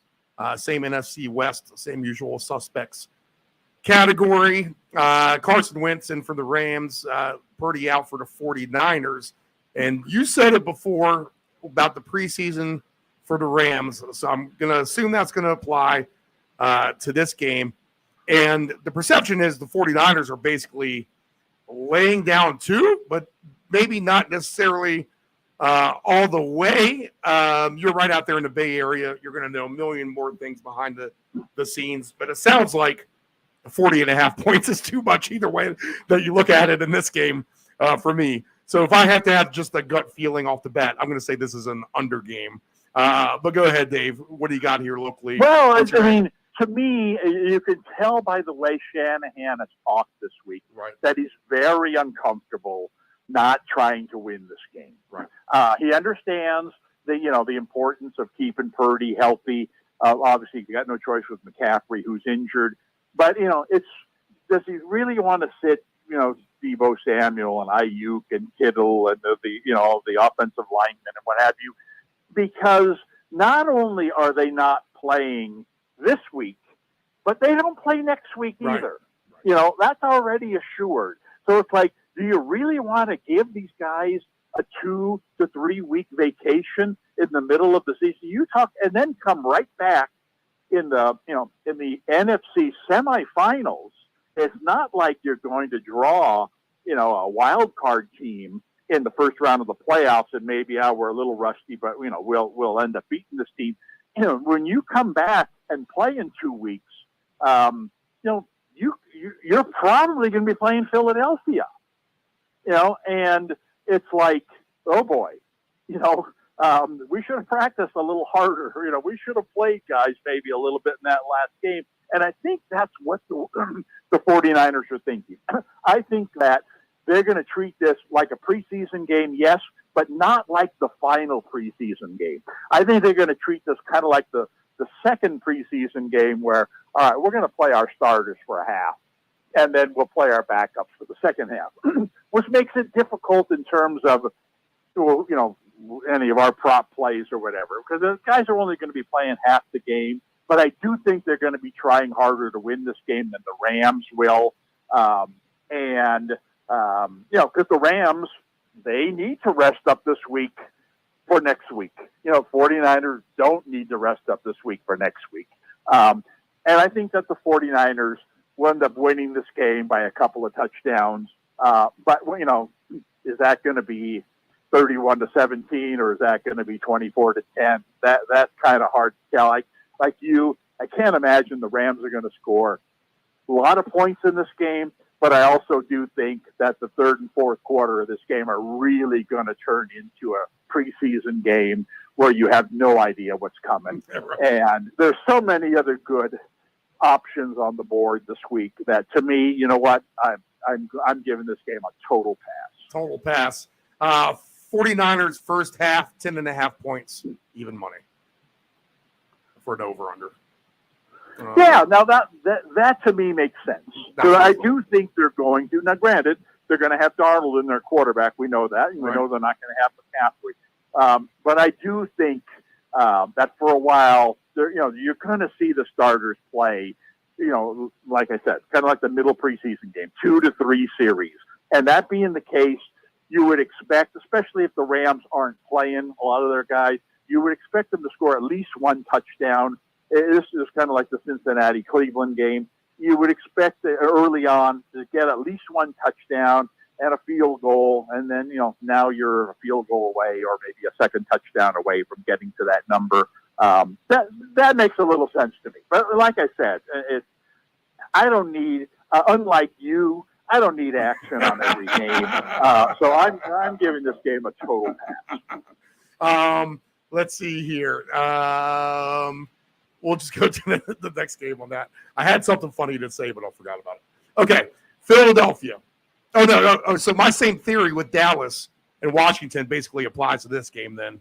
49ers, let's just do enough to get by, win the game, go home, call it a day.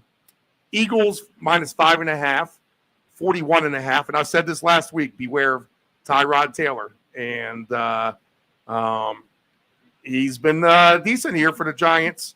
Plus 5.5 underdogs, 41.5. Once the Eagles see the Cowboys scoring a lot of points, you can see a scenario where the Eagles completely come off the field and they get rested. They will have to play next week.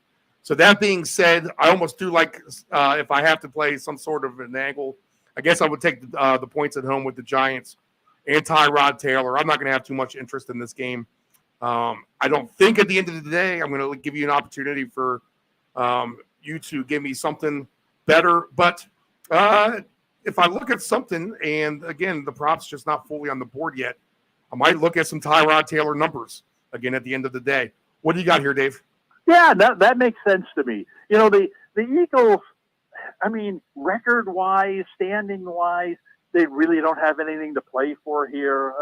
You know, is Dallas really going to lose to Washington? I don't think so.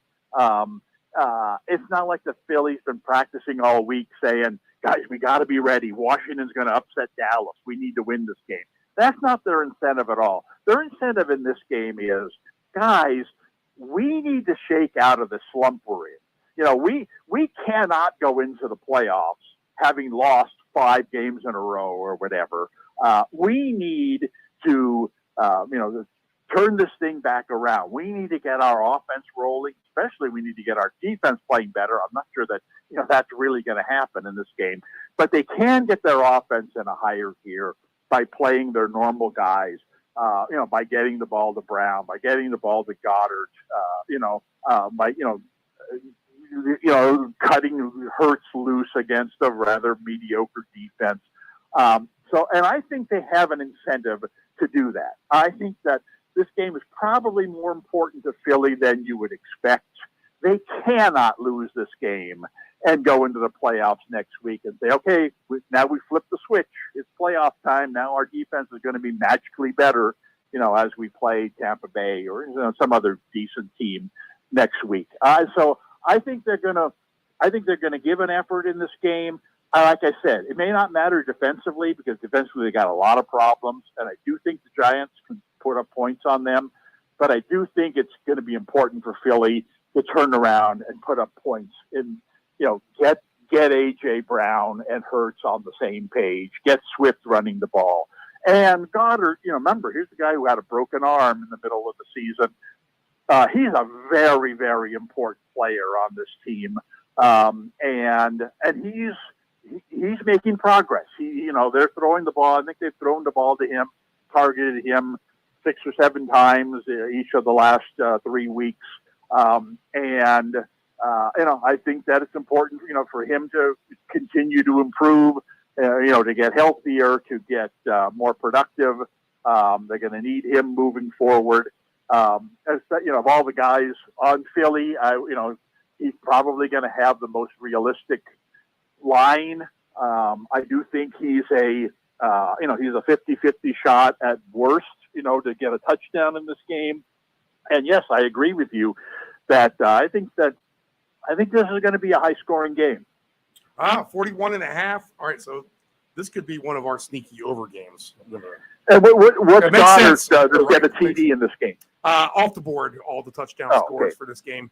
But 41.5, when you put it that way, it does seem like low-hanging fruit. The other number that kind of raises attention when you talk about it here with the Eagles, first half Eagle total points is now 11.5. It just moved down from 12.5 to 11.5. So that's kind of interesting. So 11.5 too low for the Eagles first half? I mean, I'd rather, there's no reason for the Eagles to have to come out and think we're only playing our guys like the 49ers. We're only playing our guys to 2 or 3 series. We need to go out and score a touchdown the first time we have the ball or the first couple times we have the ball. I think this is a 60-minute exercise for the Eagles. Right. I don't see there being the urgency to, put up big numbers early. So we're going to rest guys. So I'd be more inclined to say I'd rather take them over their full game total than to take them over a first half total.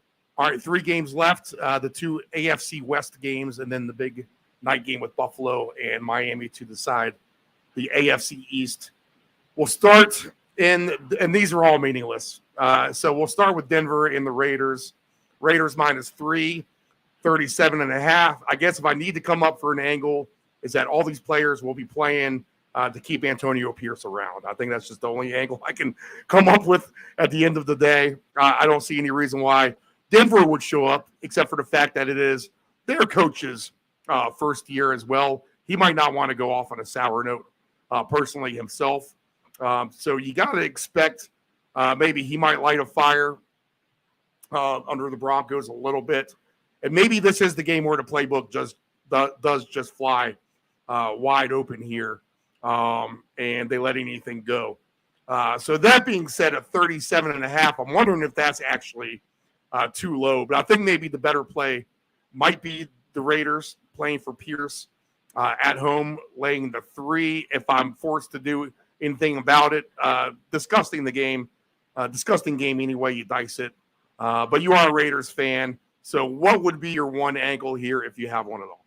I don't have one. I mean, I think that for a quote unquote meaningless game for the most part, I think both teams are going to try to win this game. I think both coaches go into this game thinking it's an important game for them personally. I mean, obviously the Raider guy, the Raiders win this game, then this coach gets rehired for next year. He might anyway, but then it becomes a sure thing. So I think they're preparing for this game like there's a playoffs at stake. And in the meantime, I just think Denver, the Denver coach who's been, obviously he's not losing his job or anything. This hasn't been a great year for them. They seem to have turned it around. They haven't done well the last couple of weeks. They've made a quarterback change. Yeah, very streaky, inconsistent and streaky the whole season. Yeah, they and the Raiders are very similar teams. I do think the coach will have Denver going in there playing hard.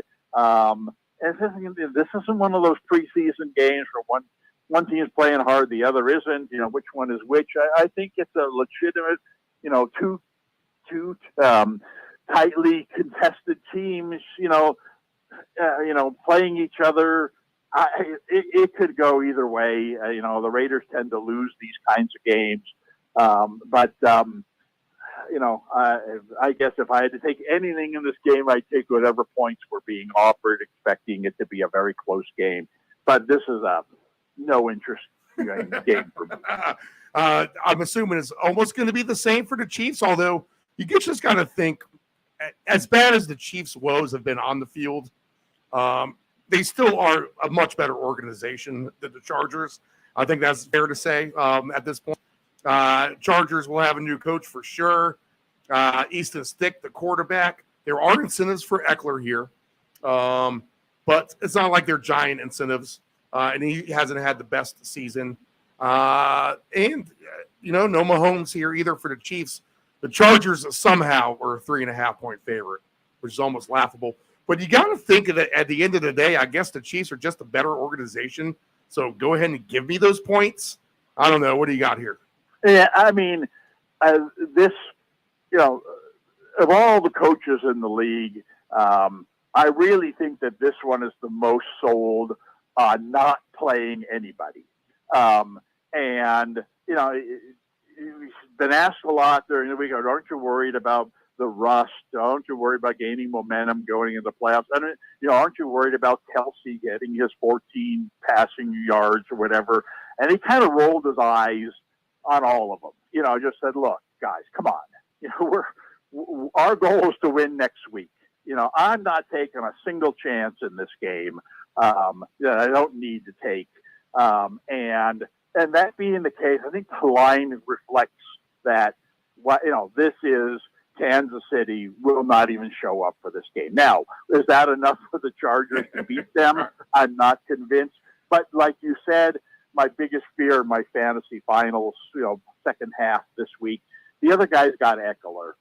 He's going to be the best guy on the field, especially the best offensive weapon for either team on the field. I think he's going to get a lot of touches this week, I fear. And he could have a really nice game here. against a second division unit that he's going to be going up against. I hope not, but that's the one thing I would look at. It looks okay. If he could, in a total waste of a game, and that's why I would tend to stay away from it.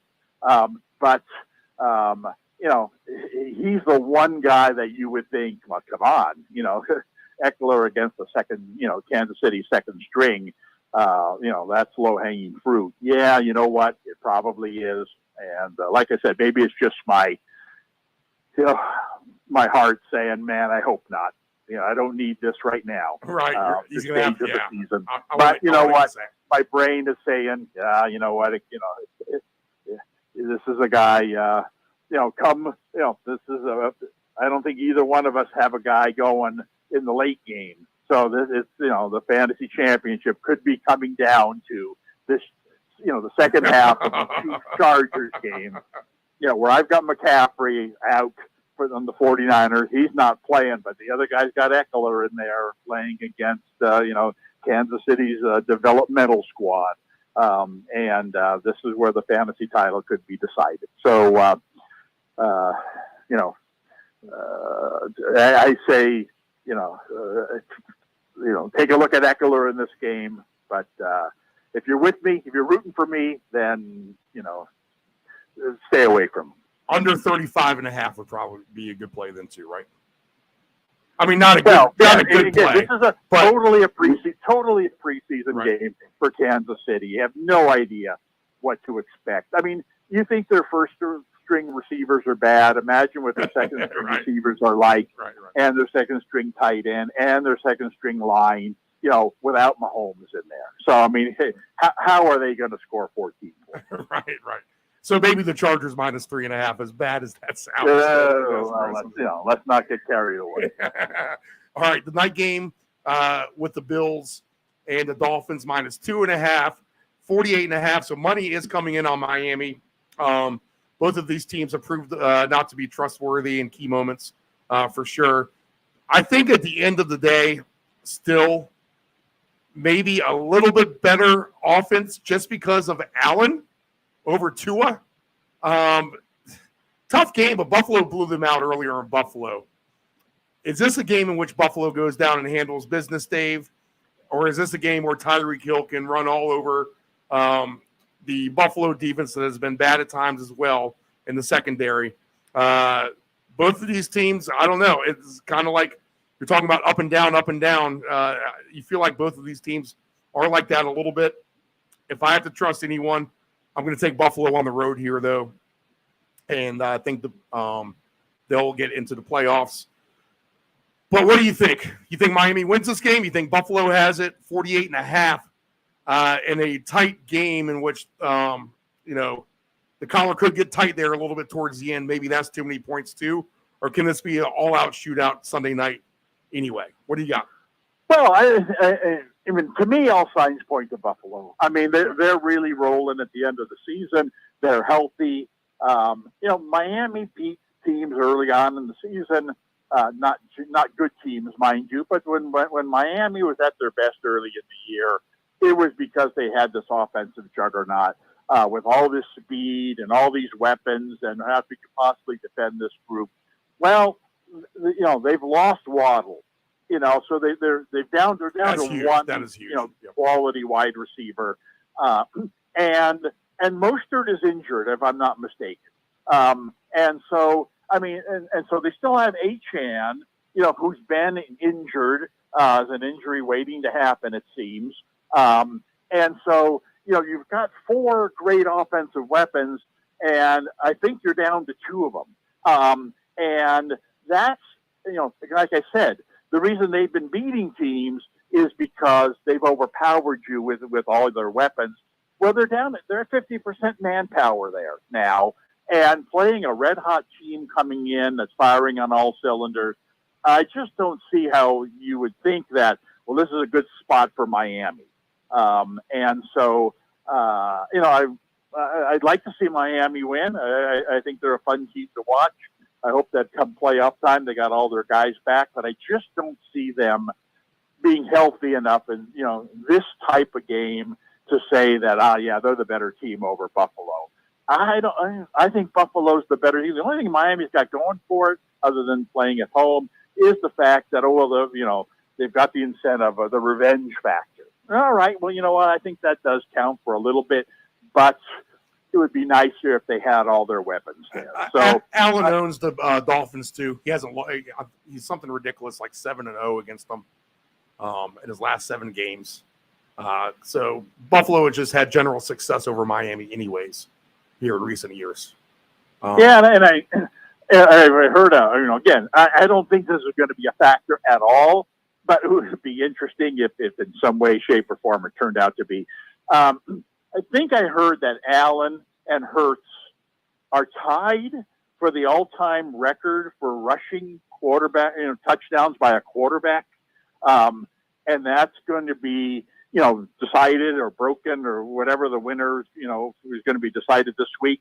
Well, obviously, Allen's going to know how Hurts did before he takes the field, and if Hurts didn't score a touchdown, and now Allen only needs one to set the all-time NFL record there. Again, kind of an obscure category, but something that, a quarterback might, take pride in. Yeah, absolutely. And I don't think, if Hurts scores 2 touchdowns, I don't think Allen's going to go out of his way to try to score 3. But if Hurts doesn't score a touchdown, and all of a sudden he just needs one, he'll find a way to get that one. So I think in some way, shape, or form, Allen scores touchdowns every week anyway.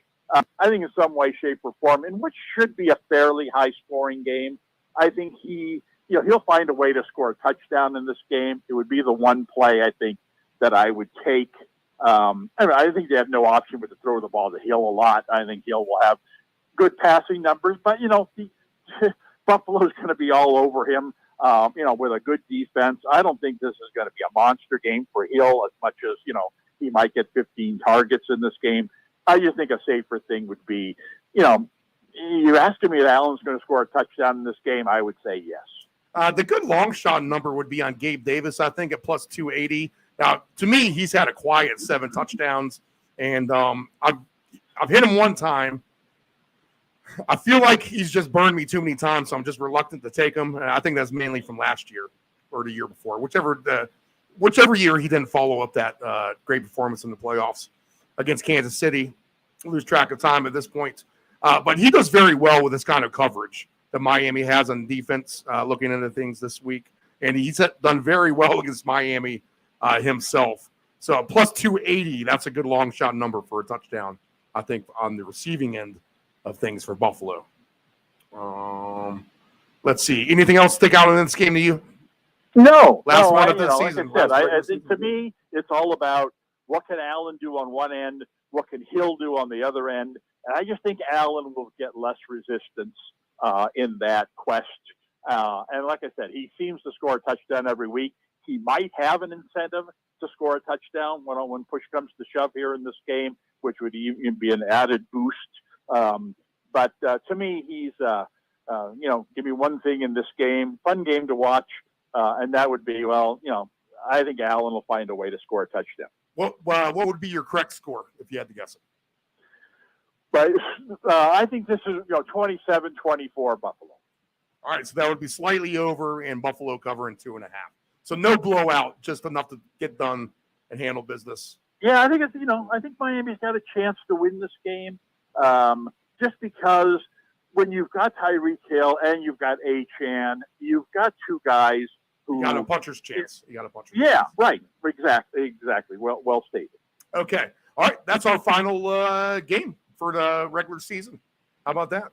2023. So, in recapping the non-greedy ticket, I really think there's three things that stand out. I mean, it's almost like, and I know the price on this wouldn't be great, and maybe we're going to have to add guys to it. But I would certainly, if I were playing, I'd want this 3-team, 3-prop out there, and Henry to score a touchdown, St. Brown to score a touchdown, and Lamb to go over his receiving yards. Okay. I think those 3 things are, I hate to use the term, but those 3 things are lockish.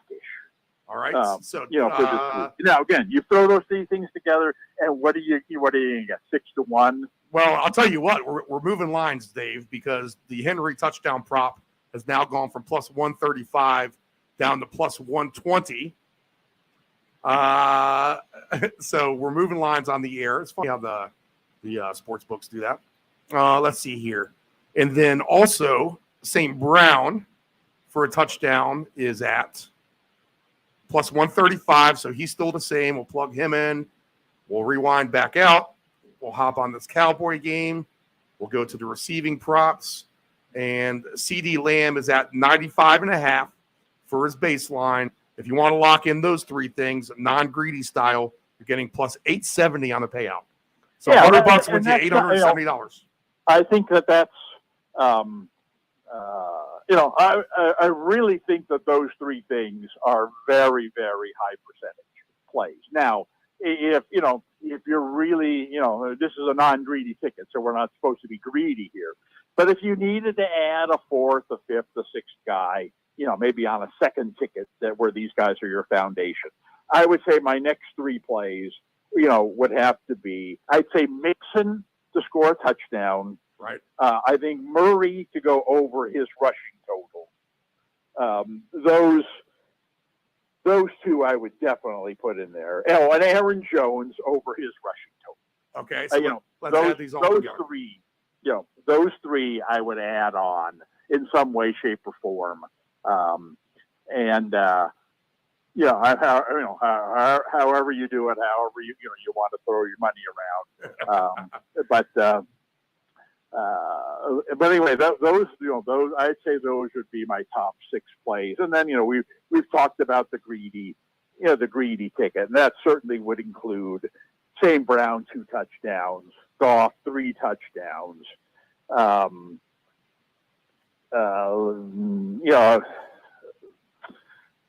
Let's see, Lamb 2 touchdowns. Those things I would definitely put on a greedy ticket. No, obviously there are a lot of other things we talked about. I think that I think Goddard is a good play to score a touchdown this week. Among the other things we talked about. Yeah, so anyway, but anyway, my three greedy things are all kind of the same as my non-greedy things, but just spiced up here. Okay, would be St. Brown to get 2, Lamb to get 2, and Goff to get 3. I mean that would anchor my greedy ticket. And I know you've got a dozen greedy plays just just waiting out there to tag on to these to my plays. So that's absolutely. So Derrick Henry for a touchdown, St. Brown for a touchdown, CD Lamb over 95.5 yards, Mixon for a touchdown, Kyler Murray over 27.5 yards, and Aaron Jones over 64.5 yards. Right now, your $20 bill would pay you $1,233. Wow. That's, I like it. All right. And then honorable mentions. We'll just say that. That should be what we should say. Honorable mentions to Josh Allen touchdown, a Leonard Goddard touchdown. Let's see, an Ezekiel Elliott possible touchdown, a Dalton Schultz possible touchdown. Right. And that's it. That's the main ones I got listed overall. Okay. Fantasy.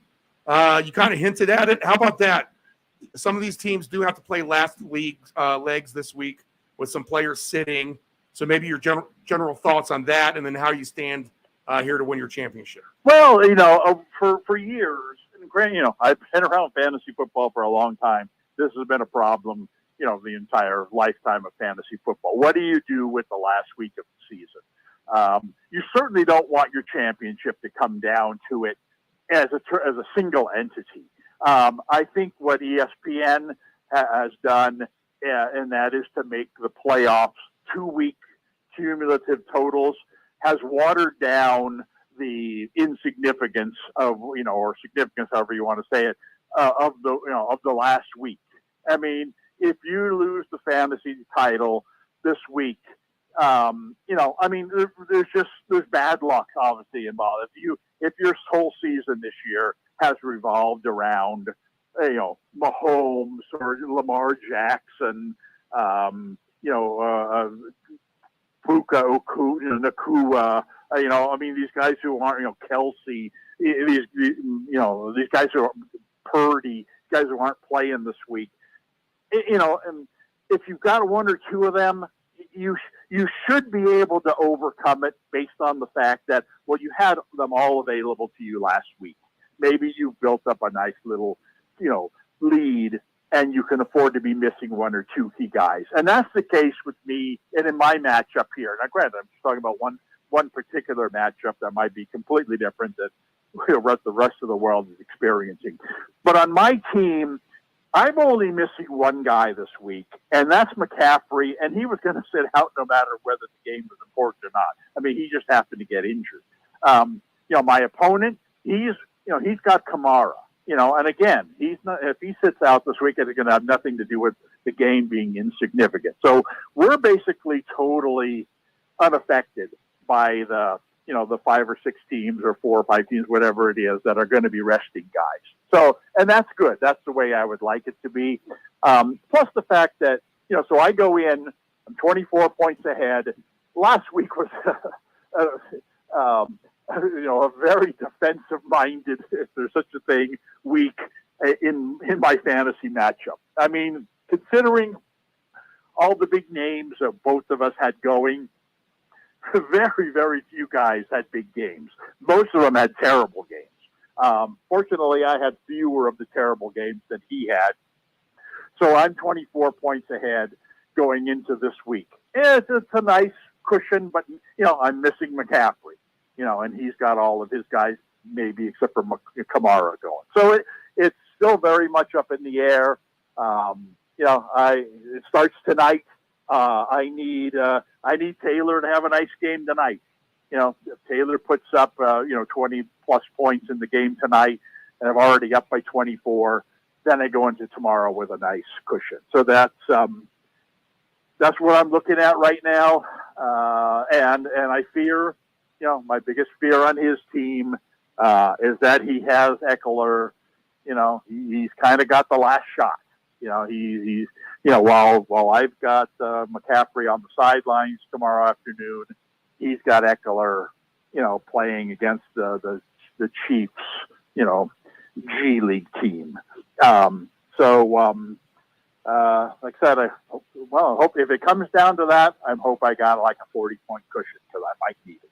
So this is it. This is all the marbles. We've worked all season long for this, and here it is. And I got the lead. Dave, we appreciate everything you've done for us all season long. We still have the playoffs to go and a lot more opportunity down the road. And we'll hopefully be cheering next week to a very successful Week 18 here closing out. Again, where a lot of people don't see opportunity maybe in the Week 18 of teams potentially shutting things down, that lack of sight can actually create opportunity in our minds. We found a lot of it here today. All right, Dave, we appreciate it, man. Thank you. Okay. Yep, have a good weekend. Enjoy the game. Yes, we'll do.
What a wayside! Back in May, bring us another beer. We need another beer. Bring us another beer. We need another beer. Bring us another beer. We need another beer. Bring us another beer. We need another beer. Take away our town.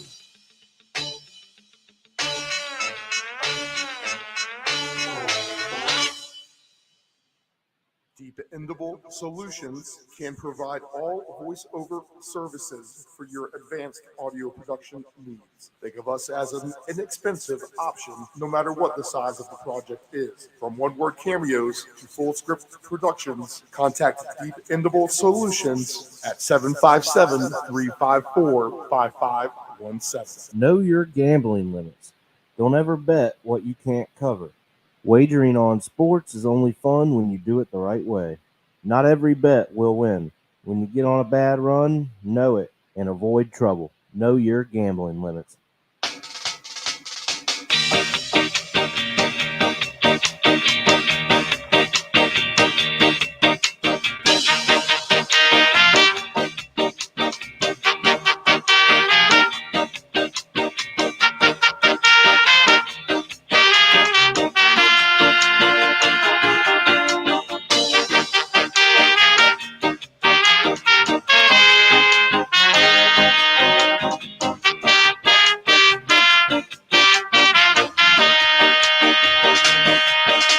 You said it was a waste of time.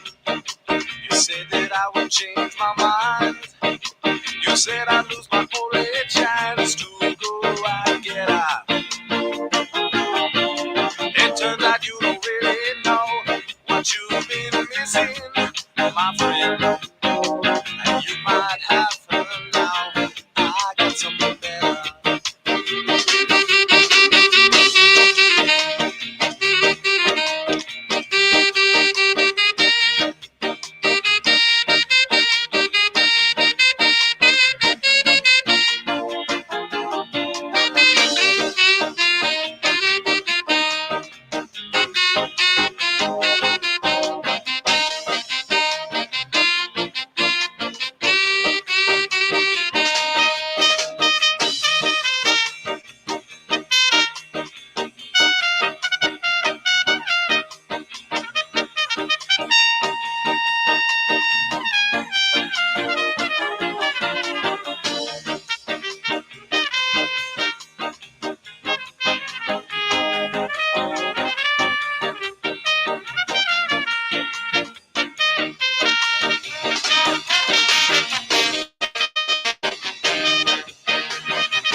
family owned and operated, CP Shuckers Cafe and Raw Bar specializes in delicious cuisine, refreshing drinks, and a laid back atmosphere. We opened our doors in 1995 and have enjoyed being a place to either relax or celebrate ever since. Whether you are in the mood to indulge in a great meal with your friends and family or watch the game, we promise that our inventive menu, attentive service, and skilled bartenders will have you truly satisfied. Both of our locations have spacious outdoor patios for enjoying the breeze and catching a little sun. Our friendly staff at CP Shuckers will make your next dining experience a pleasant one by delivering personal care. We are open until 2 a.m. Full menu will be served until 10 p.m. and late night limited menu until 1 a.m.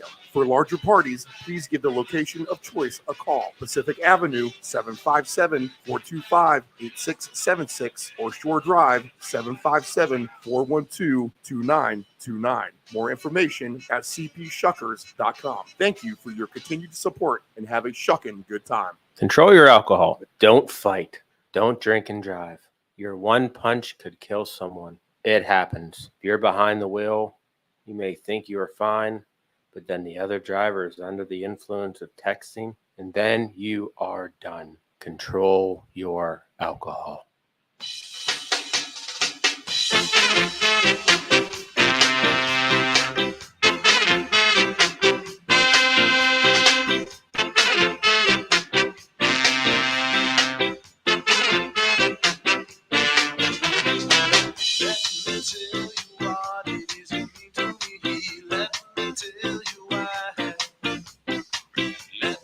Busy morning here on the Round Robin, just after 10 a.m. Eastern Standard Time. Nephew Dave now in the studio.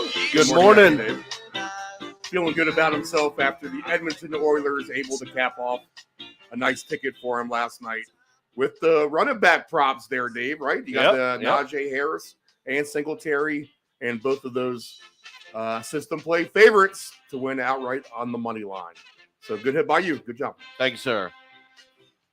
Easy does it. We try to do the same thing today. We may have the Ant-Man on in here. Hey, text him, Dave, that we're on the air here, if you don't mind. And then we'll go through the slate. Might as well get right to it. Dave Del Grande, bring out some good stuff, and we'll go right through it again as well with Dave, and maybe the Ant-Man chimes in here too. In New Orleans with the Saints and the Falcons, -3 and 42 is the line now, 1 o'clock Eastern Standard game. Let's see. Alvin Kamara is going to be the big question for me. Do we see him listed yet? As far as a touchdown score, and props are slowly popping up on some of these games. Man, these books are really reluctant to list some of these plays here. But I do not see an Alvin Kamara. So figure Jamal Williams will get the start. In fact, his line just went right in front of me from +150 for a touchdown to +140. So that's telling you something right there that they're going to expect Jamal Williams to play. Big game in the NFC South. Both of these teams both alive to make the playoffs. I think it's going to make things tougher for them at the end of the day because what's going to happen in the Tampa game with the outcome there that I'm going to project right now that Tampa wins that. So what will if that happens, if Tampa wins, then New Orleans is eliminated and Atlanta are eliminated as well. So this is a hold on by the string of your life game, sort of, and hope that Carolina can save the day for you at the end. I'll start with you, Dave. Do you think that well, regardless of the outcome, what do you think happens here? Steve, I'm kind of on the same train of thought there with you. I think at the end of this game, maybe it's not really going to matter with the Buccaneers drawing that favorable matchup today. Yeah, and if they go up big too, it's got to be deflating, right? Right, absolutely. So we'll see. We'll know kind of around probably the 3:30 hour of the significance of this one. But you can't feel good about it if you're a fan of either side. Again, with the Buccaneers having that matchup against Carolina.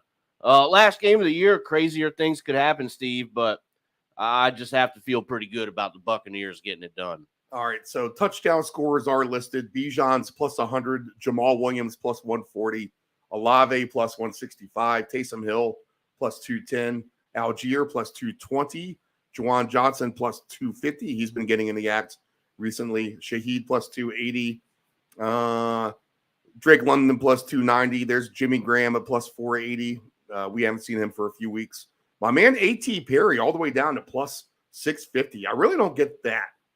He gets a lot of he's a big target for the end zone. They will throw it to him as well. So I'm not so sure why he's that far down on the list for New Orleans.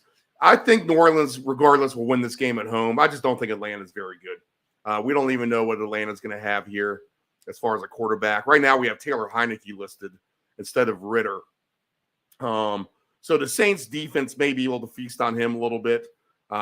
This is primarily a running attack for Atlanta. Bijan's the only guy I have listed for rushing props right now for Atlanta. He's 58.5. Actually, Heineke is at 16.5. No Heineke rushing props for me today. In fact, I think where there's a lot of opportunity, you got to be smart about it and maybe less bets about it too, to be honest, in a weird way. Just because the nature of some of these games, like we mentioned, this game may not matter in the second half. Could really shut things down.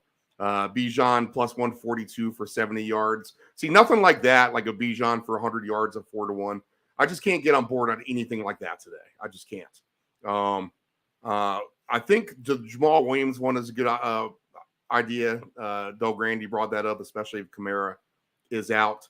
But I would just look for a cumulative team win by the Saints, and they probably can win this game by double digits. I would think that they can at home. Just go out in style. There's been a lot of people on the Atlanta bandwagon this week for a lot of the things I've been reading, Dave, and looking into and listening about. A lot of people like Atlanta, and I'm just not so sure why, to be honest. So I think the Saints are to play here. Nice win for them last week at Tampa Bay. Game at home, they can win here. And if they can jump out to a big lead, it's going to be hard to play catch up for Atlanta. Right, Steve. So here's a thought, and this is something that I'm looking at. You know, if we're not sure about the quarterback situation, so this prop I'm going to throw out, Steve, is maybe you want to hold off until, right around, a little bit before kickoff to make this play. But if Heineke's banged up, Steve, I think you could go with his under passing total of 196.5 today. Because, what if he furthers that injury or whatever? I do like that, yeah. And he doesn't stay in the whole game. I was playing that card last week, to be honest, on some guys, and it seemed to work out pretty well. Heineke did have a decent game, though, didn't he, last week? Well, he did. Yeah, he did. Some yards.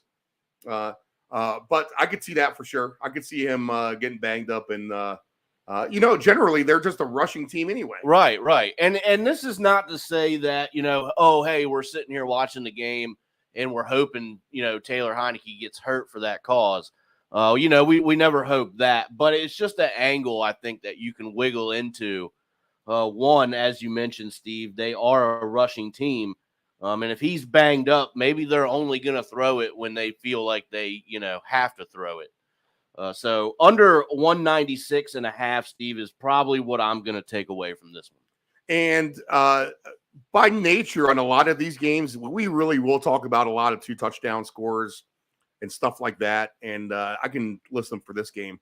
But some of these games, it's really, you don't want to mention any Browns for 2 touchdown scores, right?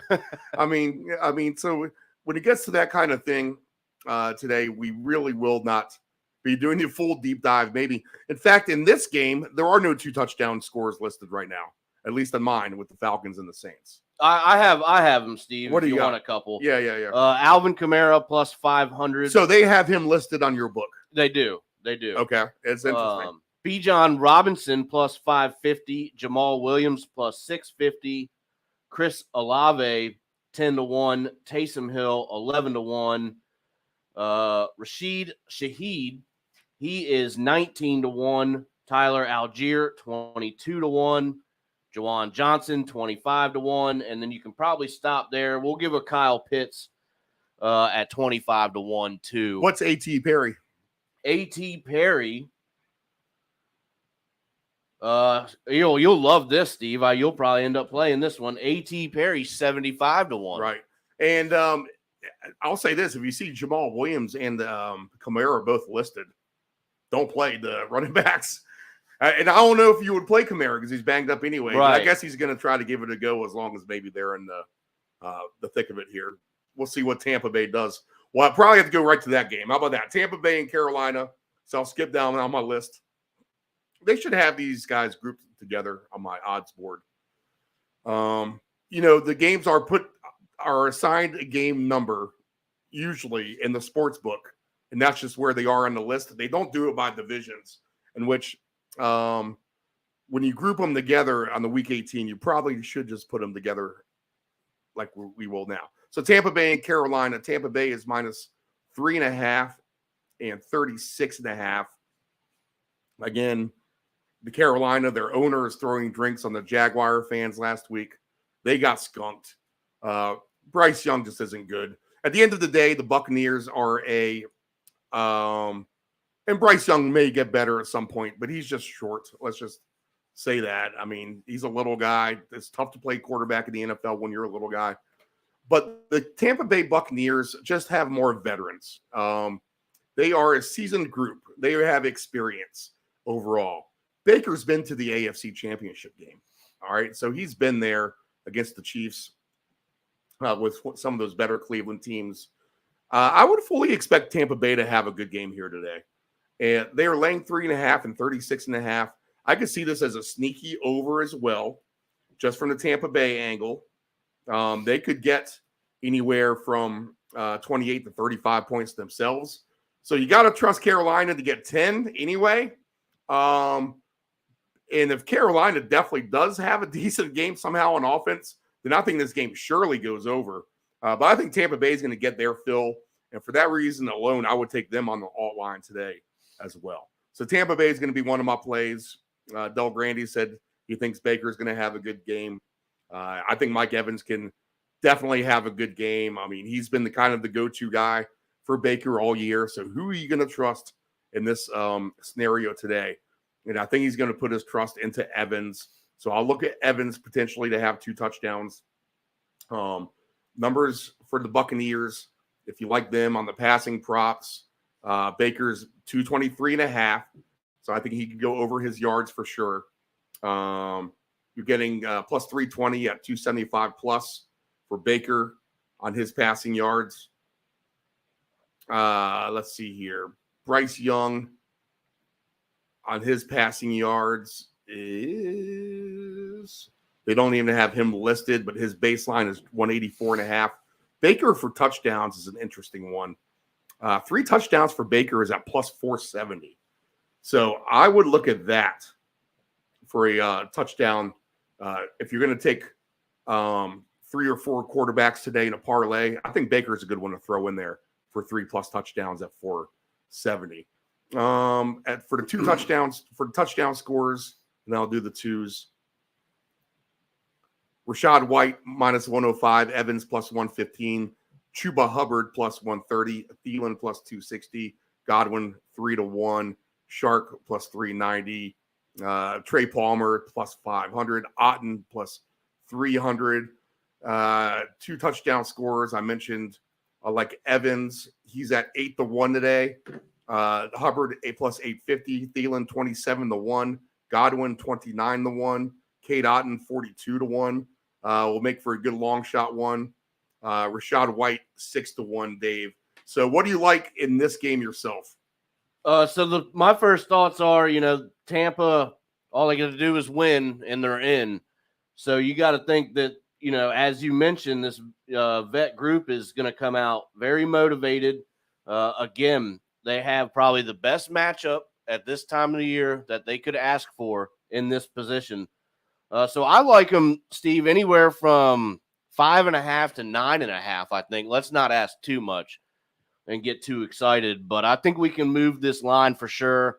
And then Baker Mayfield for over 1.5. passing touchdowns anyway. You like them for 3. I think that's certainly doable as well.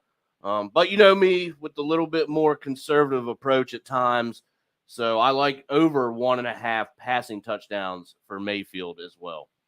Okay. So do you think Tampa Bay rolls this game? I think they do. I think that, they can win this game by 10 points.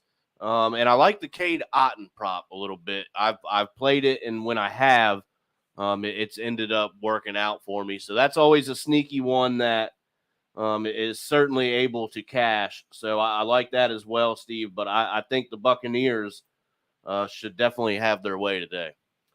One sneaky prop that has popped in my head all week, and it is on the Browns, actually. As they are in Cincinnati, it's 7.5 is the line here, 37.5. I fully expect the Bengals to play decent at home and win this game for sure. As the Cleveland has made no bones about it, they just really don't care about this game whatsoever. That being said, Pierre Strong should get a lot of carries for Cleveland today. And they don't have his rushing prop on the board. Do you have it, Dave? Pulling it up now. Let's see what we got. My book is slow to the gun. Wow. Okay. So again, as we talked earlier, this game is not giving me any player props at all right now. So Pierre Strong is plus 280 for me for a touchdown. I think that's a good number for Cleveland to have their lone touchdown score of the game. Besides that, I think it's all all Cincinnati. Mixon's minus 115 for a touchdown. Chase is plus 180. Jamar Chase, that is. Chase Brown is plus 270. Tyler Boyd plus 310. Looks like no T. Higgins listed. Tanner Hudson at plus 440 is not the worst thing in the world either. If Browning comes out here and has a good day, I think you can throw Browning in some props as well. Let's see here. Browning passing touchdowns today. 3 for him is at plus 520. So that's not too bad either for him. 2 touchdowns for Browning is at plus 126. So I'm going to put him on my list here. I'll throw Tanner Hudson maybe on for 2 touchdowns on my long shot prop touchdown parlay that literally takes like $3 to make to win you like $1 million. Because 2 touchdowns for Tanner Hudson is plus 5,000. So 50 to 1 on that. So you hook him with a Cade Otton of 42 to 1 alone. That's a big payout. I think both of those guys will have a chance today, to be honest. So 2 touchdown prices plus 550 for Mixon. Jamar Chase 15 to 1. Chase Brown 24 to 1. Pierre Strong 28 to 1. Tyler Boyd 30 to 1. Andre Isizovis, you know that guy, 49 to 1. Cedric Tillman 50 to 1. Moral of the story is I think the Bengals probably do roll this at home to an easy victory for the home fans. Their alternate number, if you want them to win by 2 scores or more, we'll say 10 points. If you want them to win by 10 points, it's just plus 116. But if you think they can win by 14 or more, you get 2 to 1 and then climb the ladder from there. Honestly, this could be 28 to 7. I would not doubt that one bit. 35 to 7. Something like that. Maybe even 35 to nothing, to be honest. Or 28 to nothing. But I think the Bengals can cover any kind of alt line you give them today. You'll get 4 to 1 to win by 20. What do you got, Dave? Yeah, Steve, this is one that I'm probably going to end up staying away from. Yeah, it's a main stay away. I just think it's a nice show for the home fans. Oh, right. Absolutely. I agree. Otherwise, a meaningless game. It's like I said, weirdly enough, my book is not giving me any kind of player props right now.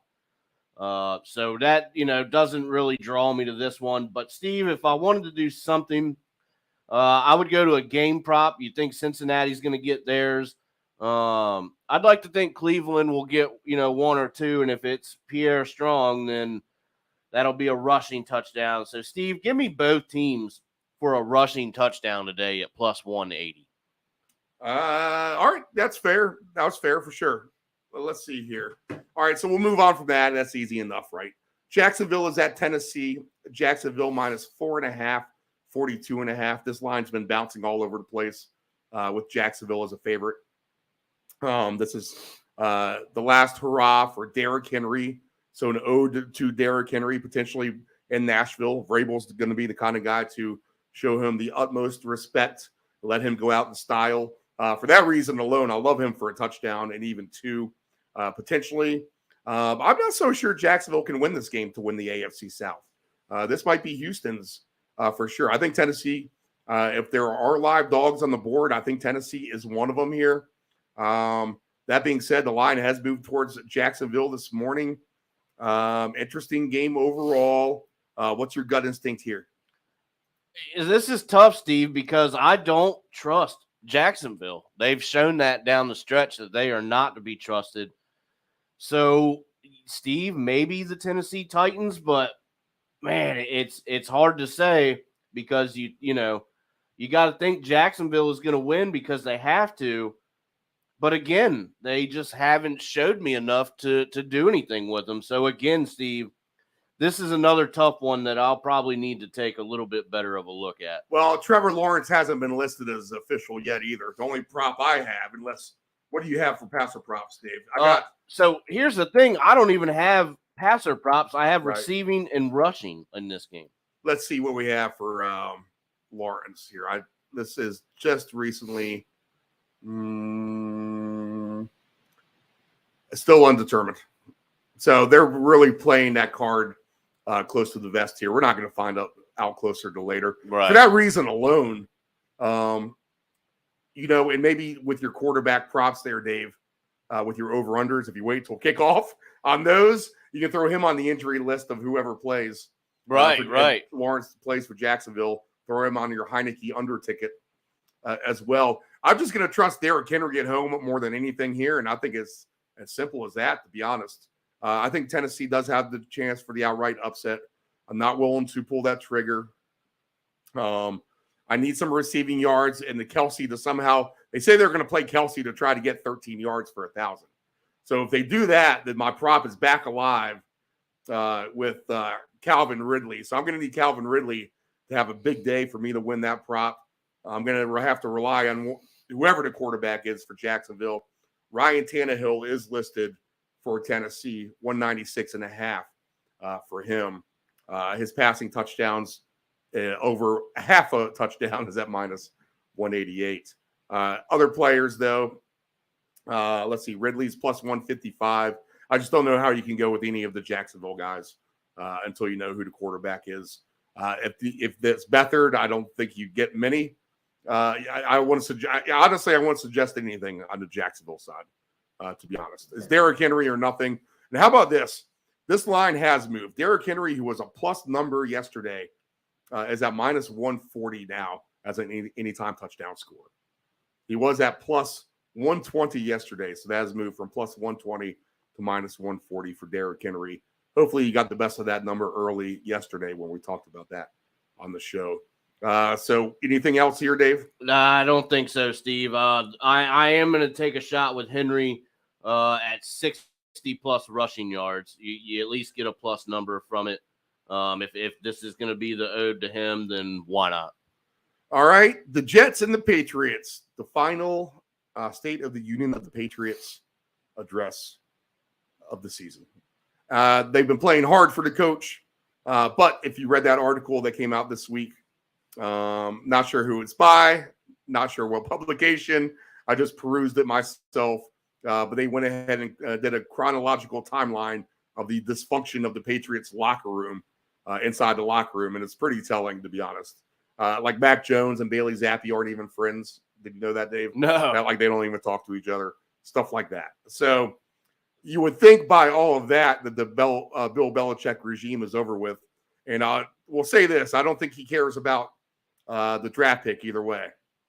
They're going to go out there and try to win this game.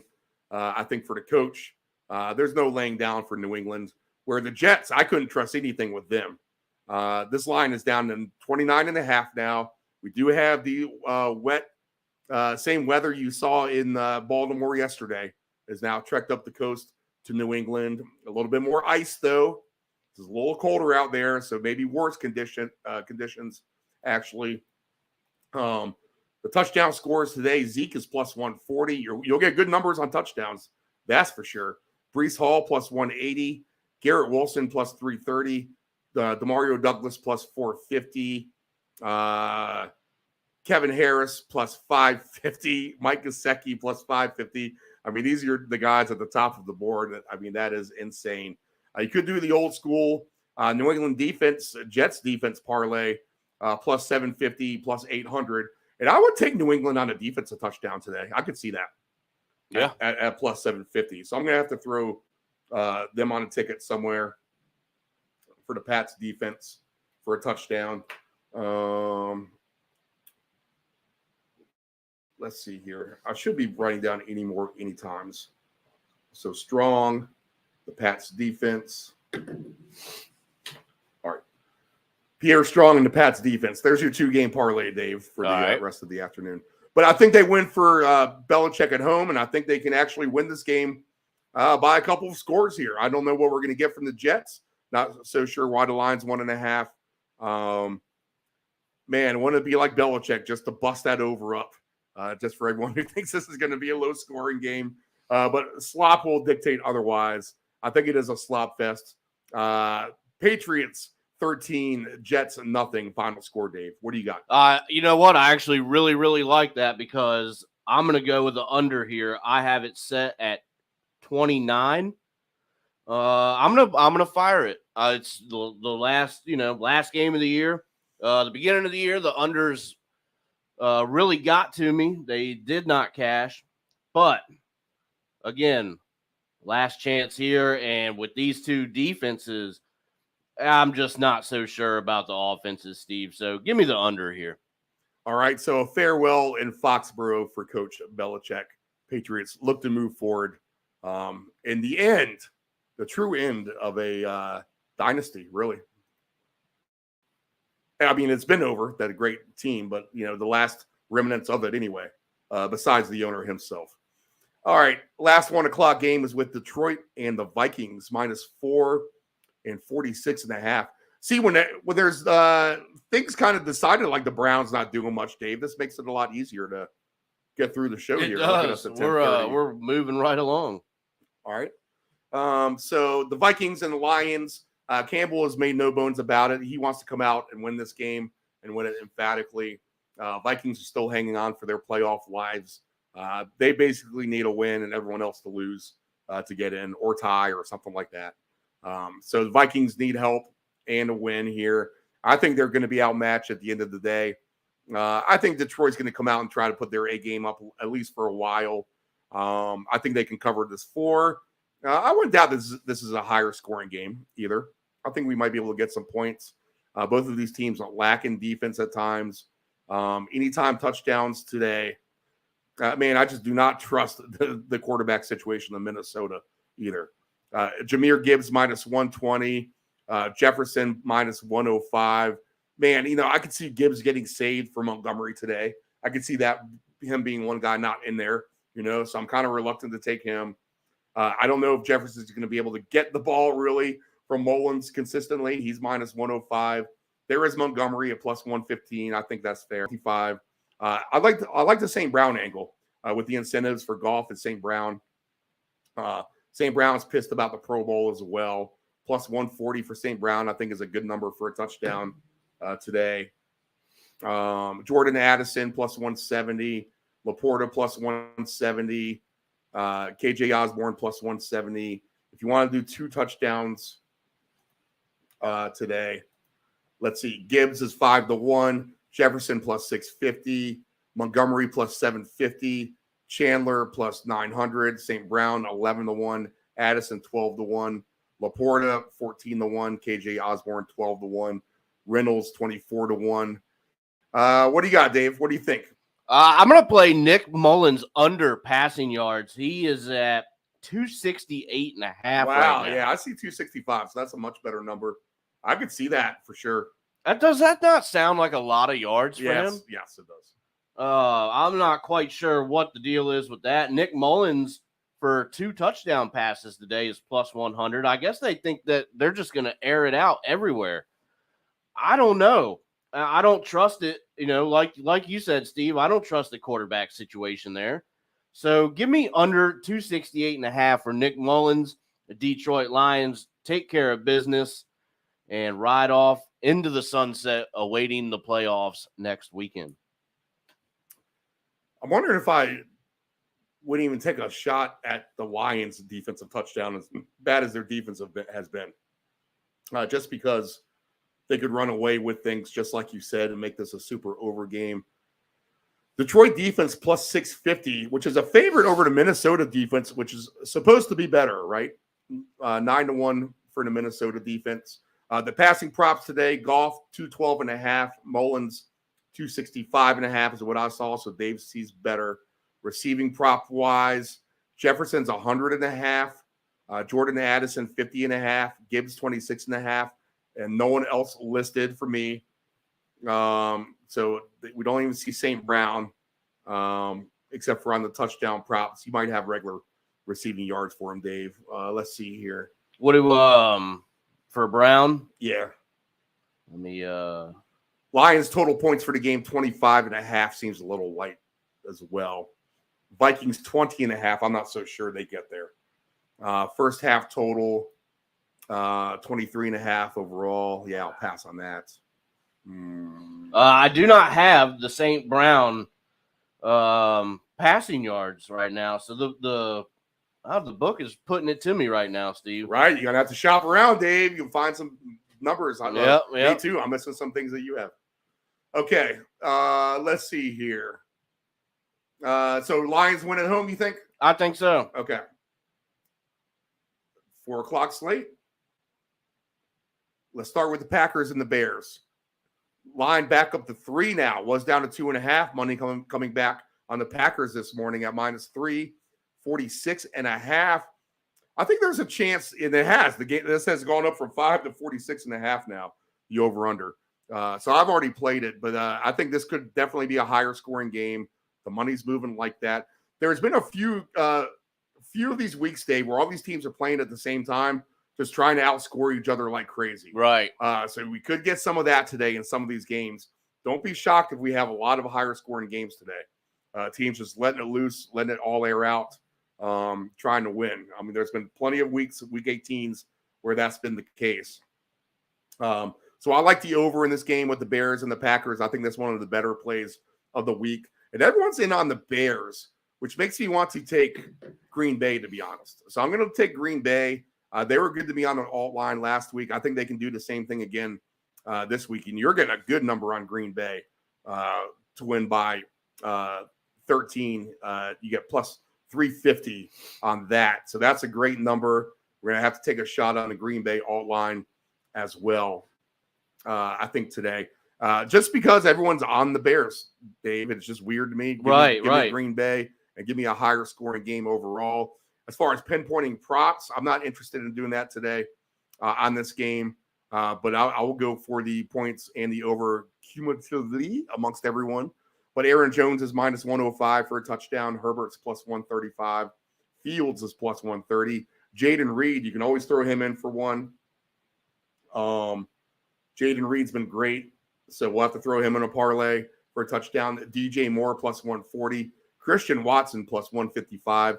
Dontavian Wicks plus 155. Dobbs plus 220. Tucker Kraft plus 230.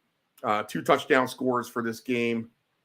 Let's see here. Are listed. And Aaron Jones is 6-1. Herbert 8-1. Fields plus 850. Jaden Reed is 10-1. DJ Moore, 11-1. Dontavian Wicks, 11-1. Christian Watson, 11-1. Dobbs, 21-1. Kraft, 22-1. What do you got here, Dave? I got a shootout, and I think Green Bay's going to handle business. So it seems to me that we are on the same track with a lot of this stuff today, Steve. Usually you try to put a somewhat of a different opinion in there. Yeah, no kidding. Try to put a little bit different of opinion in there, but it's seeming to be difficult today, Steve. So I like the over myself. I think that's the only thing I'm going to take away, and I'm going to leave it baseline just to give myself a chance there. So we're going over 46. That's what I have. You could do, the usual cast, I guess, for touchdown scores. I like DJ more myself. Maybe even for 2, you're getting the best number for the possibility, I feel like. But other than that, Steve, this is a game that, Packers fighting for their playoff life. So I would have to go with the Packers myself, but I'm going to play a straight over. All right. Give me the Packers in the over in this one as well. Jordan Love, I'm going to have to look at him possibly on my passer prop tickets. Let's see here. For alternate touchdowns for Jordan Love. For 3 for him is at plus 255. For 4 is at plus 900. I want to take a random shot at 4 because I think Green Bay can have a lot of points here today. But I'll definitely will probably put him on for 3 anyway. Maybe with a shot at 4. We'll see about that. Justin Fields touchdowns. If you think that the Bears can handle business on a shootout, 3 passing is plus 680 for him. 2 passing plus 164. The Fields rushing prop today, if you're interested in that, 55.5 for him. Aaron Jones is 64.5. Khalil Herbert 58.5. Receiver wise, we do have a low number on Christian Watson. It's just 32.5.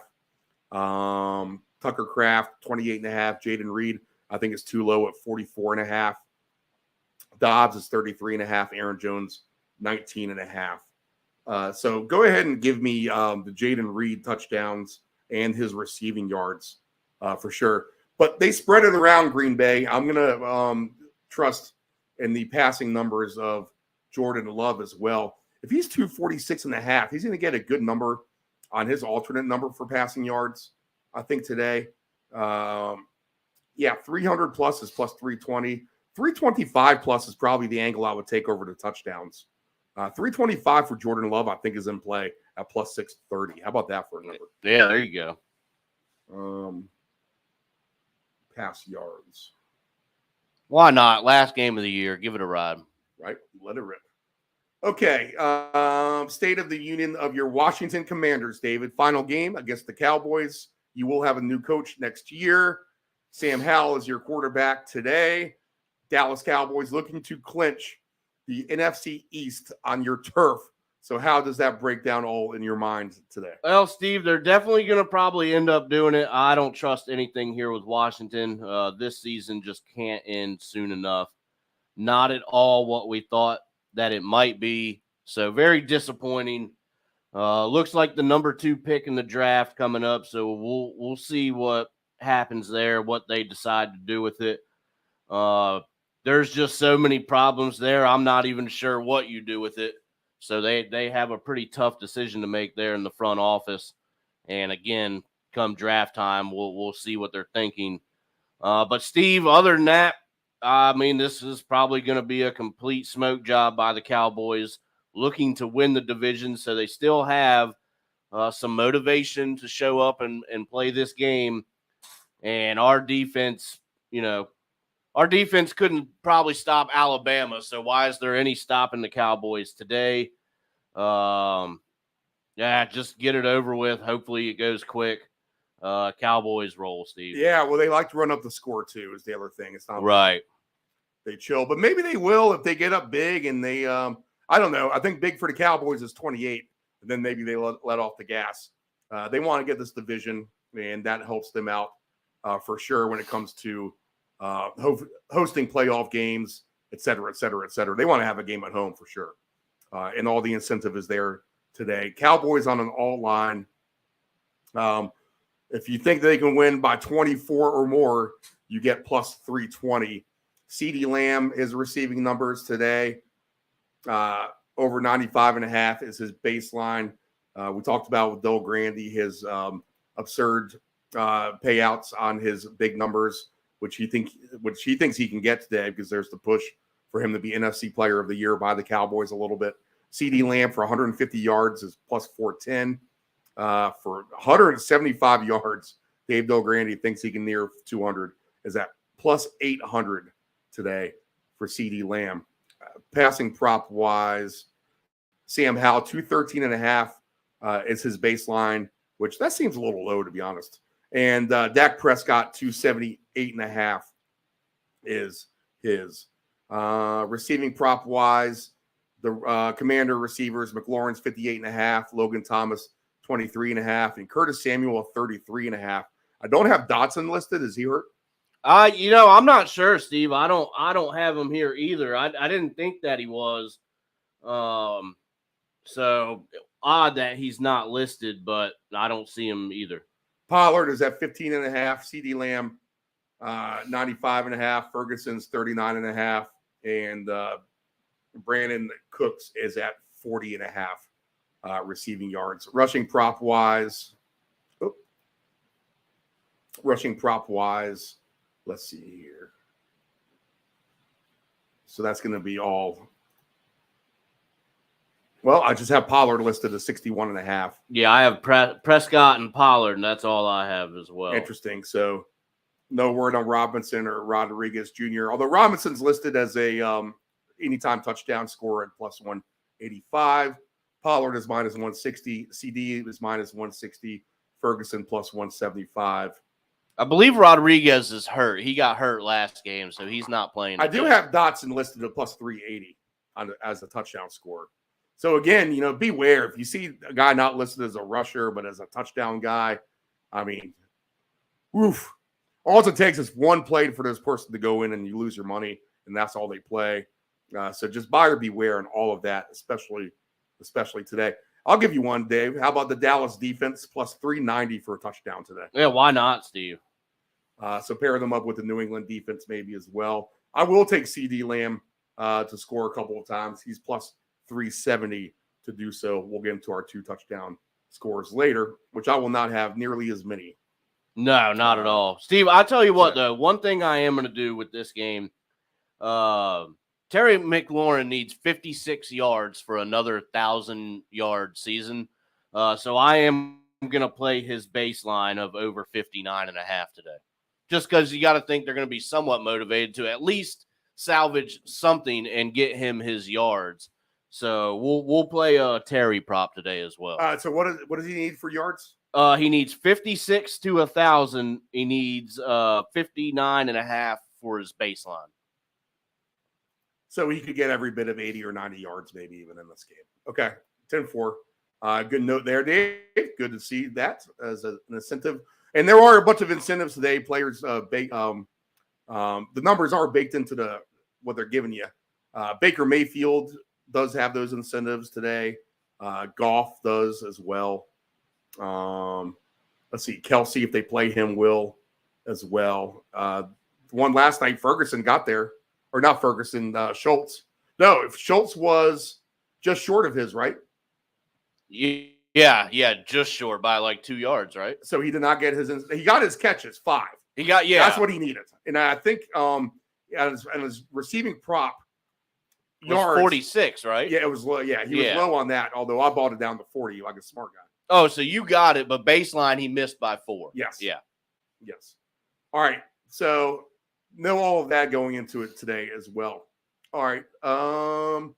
Other meaningful games. Let's stick to the NFC East with the Eagles and the Giants. As soon as the Cowboys go up big, there's a chance the Eagles pull all their starters. We shall see. It's hard for me to get on board at any Philly props today as they lay 4.5 and 42.5. That being said, Tyrod Taylor's been nice for the Giants. So I think there is a chance at the outright upset here for the Giants today, especially if the Cowboys go up big. So I'm not going to play any kind of any kind of Eagle alt line or even on the line or even touchdown scores. I think the Eagles can have a good first half. So maybe if you're going to take any of these guys, I would bet them on the first half. So there are first half touchdown scores for the game here. Let's see here. Where are they at? Touchdown scores first half. They do not actually have them listed in this game for that very reason alone. Is that you can just kind of pinpoint the Eagle guys to that moment in time. But the numbers are this. Barkley's even money. I could think he could score twice today, to be honest. A.J. Brown's plus 110. Jalen Hurts plus 110. Swift plus 175. Goddard plus 230. Dave Del Grande likes Goddard today. Julio Jones plus 250. Slayton is at 3-1. I think that's a good one to throw in today for an anytime touchdown. Is Darius Slayton. Tyrod Taylor seems to like him a lot. Kenneth Gainwell plus 320. Boston Scott plus 320. Those guys will see second half action as well. Receiving prop wise in this game, it's only Giants listed. Barkley's 18.5. Slayton's 44.5. I like his over. Rondell Robinson's 32.5. I kind of like his over as well. Highest 23.5. Waller's 38.5. I don't have any alternate numbers on Slayton or Robinson either at this point. Rushing props wise, I only have Barkley at 64.5. Passing prop wise, I only have Tyrod Taylor listed at 209.5. His over-under is to get the one touchdown minus 295, which I think that's the lock of the day, to be honest. But I'm not laying 295 for Tyrod Taylor to go out there and get hurt before he throws a touchdown. But I do like the Giants to potentially pull this upset off, Dave. What do you think? So if they're going to do that, Steve, Saquon Barkley is going to be a big part of it. I don't want really any part of this game, but I'll tell you what I am going to do, something a little bit different. Saquon rushing attempts over 15.5. Sign me up for that. That's going into the notes. You got to think they're going to try and get him the ball, just depending on what the situation is going to be come halftime.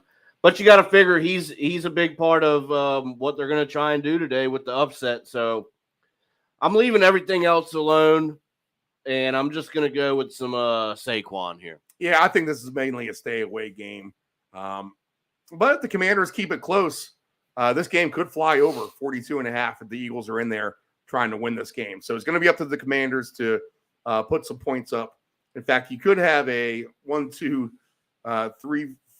4-game triple over here, quadruple over in the 4 o'clocks with some of these Bears, Packers, Cowboys, Commanders. If the Commanders can just muster up some offense, and in a couple of the games we're getting ready to talk about, Eagles and Giants, we can include on that as well. Right. So let's get to the NFC West and the AFC West. Those are our two last ones. So we'll start with the most meaningless one, the first. I think this is a total pass for me. But Rams and 49ers, hard for me to read off many props here for you. But Elijah Mitchell makes sense at even money for the 49ers to get a touchdown, I would say. Jordan Mason is at plus 180. Brandon Ayuk is at plus 250. I mean, how long do these guys play? Plus 250 for Debo. Kittle's plus 280. Royce Freeman's plus 220. Puka Nacua, they need to get a few stats, and then they'll probably pull him out. Is at plus 220. Your quarterback scenario is Darnold and Wentz. I have no passing props on either one of those guys as of yet either. But mainly a stay away from me. I think 40.5 is probably too many points. I think this game stays over. I could see the 49ers winning this game, something like 17-10, 17-7, somewhere in that range. And then both of these teams off to the playoffs they go. They have nothing to show the other. They could easily see each other again down the road for sure. So a boring game. If you need to make me take anything, go ahead and give me Elijah Mitchell anytime touchdown at even money. What about you, Dave? Steve, I want nothing to do with this. This game means absolutely nothing. Once again, my book is not giving me any kind of player props to play. But again, as you mentioned and just went over, I just don't see how you get into the player props in this game. So, Steve, give me Kyle Juszczyk would be an interesting one too at plus 440. That would be that would be your shot right there, I think, Steve, actually, just to do something with him. Touchdown score. That's it though. Give me an under. I think you're right. This game doesn't mean anything, so you got to figure they're probably going to try and run the clock on this one. Yeah, under here.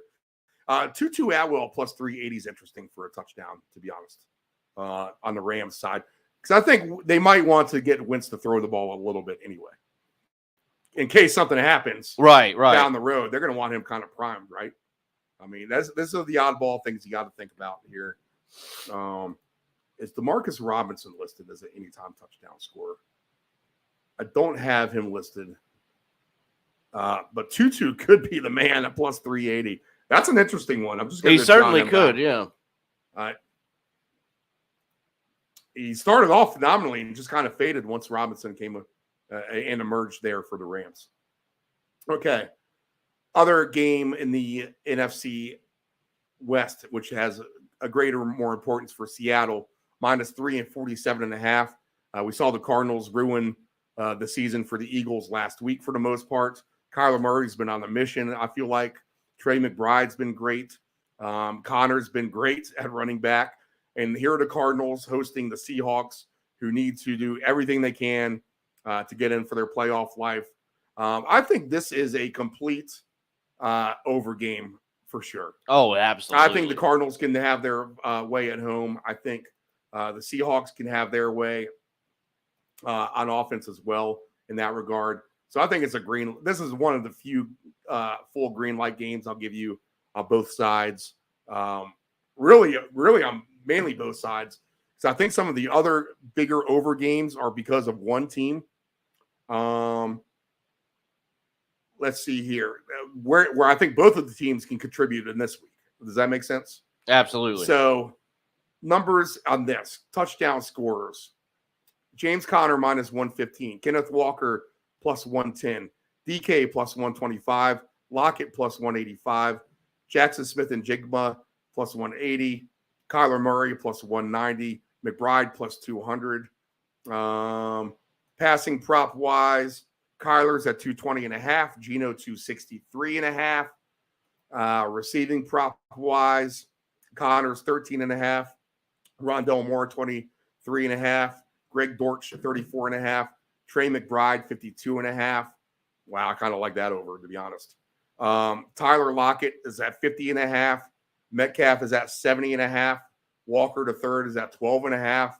I kind of like that over, to be honest. Charbonnet is at 13.5. Let's see. Do we have alt numbers on these guys? I never get an alt number receiving on Kenneth Walker the third, which is always disappointing to me because I feel like he always has a chance there. His rushing prop is at 61.5. Charbonnet 23.5. Kenneth Walker gets it down by the goal line. I'll like him today. I'll take him for 2 as well. I think McBride can have a good game. Let's see. What is his receiving numbers again? Alternate receiving for Trey McBride. 80 yards is +280. 90 yards is at +400. He's a big dude, man. If he just gets loose, he is a beast. So I would maybe even take a shot on him today. Throw him into the mix for the Cardinals. And the Kyler Murray rushing prop seems pretty low too at 27.5. But I like points, Dave. What do you got? I like points as well. And as you mentioned, I have Kyler Murray over rush yards in my notes here. The number I have was right around that, Steve. It is 29.5 over here for me. But if we're expecting points, Kyler Murray looks to, be pretty healthy and kind of back to himself. So they probably want to get him the reps anyway and, try and carry some positive momentum into the offseason for next year. So give me some Kyler Murray rushing today. And I think we see some points here in this one. Let's see. Kyler Murray passing yards alternate to 320. It's plus 320 for 275 or more for him. He just never gets that high. Let's see. What's Geno's? 325 plus yards is at plus 400. I think you get a shot at that mainly because I think it's just going to be one of those back and forth games here, to be honest. I'm just going to trust Kenneth Walker down by the goal line once they get there. Right. That's the way I'll take it. And I'll take some Trey McBride alternate receiving yards. I think he could actually have a big game with some injuries to the Cardinals as well. And McBride, it doesn't matter if they double cover him. He's like a Kelsey. It seems like he can't be stopped a lot of times. So I'll mark him on my list as well. 47.5, I think, seems too low. If you want to pump that up to make this like a 31-28 game or something like that, then get to over 57.5 points is at plus 285. So not the worst number to get near 60 points for these two. I think they can do it. I actually really do think so. All right. Let's see here. So that leaves the AFC West in the night game. And both of these games are somewhat meaningless. Yeah, they really are. Somewhat. They are completely meaningless. The Raiders are -3 and 37.5 with the Broncos. We'll start there. I think the Raiders just might have motivation for Antonio Pierce. But I think that Peyton's going to have his team prepared as well. So probably a lower scoring game and nothing I'm going to want prop-wise overall. I'll just read through some of it just in case you guys out there have angles. Zamir White's plus 125. Devontae Adams plus 140. Javonte Williams is at 2-1. Jerry Jeudy is at plus 240. Cortland Sutton is at plus 240, so he's back. Jacoby Myers plus 260. 2 touchdowns. I don't even want to go down that route, but we will. Zamir White plus 850. Devontae 11-1. Javonte Williams 18-1. Jeudy 24-1. Sutton 24-1. I just had the feeling of a lower scoring game, but competitive. Probably both of these teams will be trying, I think, but the better units are in defense rather than with the quarterbacks. We do not have any props for passers, receivers, or rushers at this point, and I would not suggest any of those anyway. So what do you got, Dave? Steve, I think the only thing that I really like here, the one that's probably the most reliable is Cortland Sutton anytime touchdown at plus 200. And I may have to do some shopping here, Steve, because a lot of these games I have not been available for 2 touchdowns for me.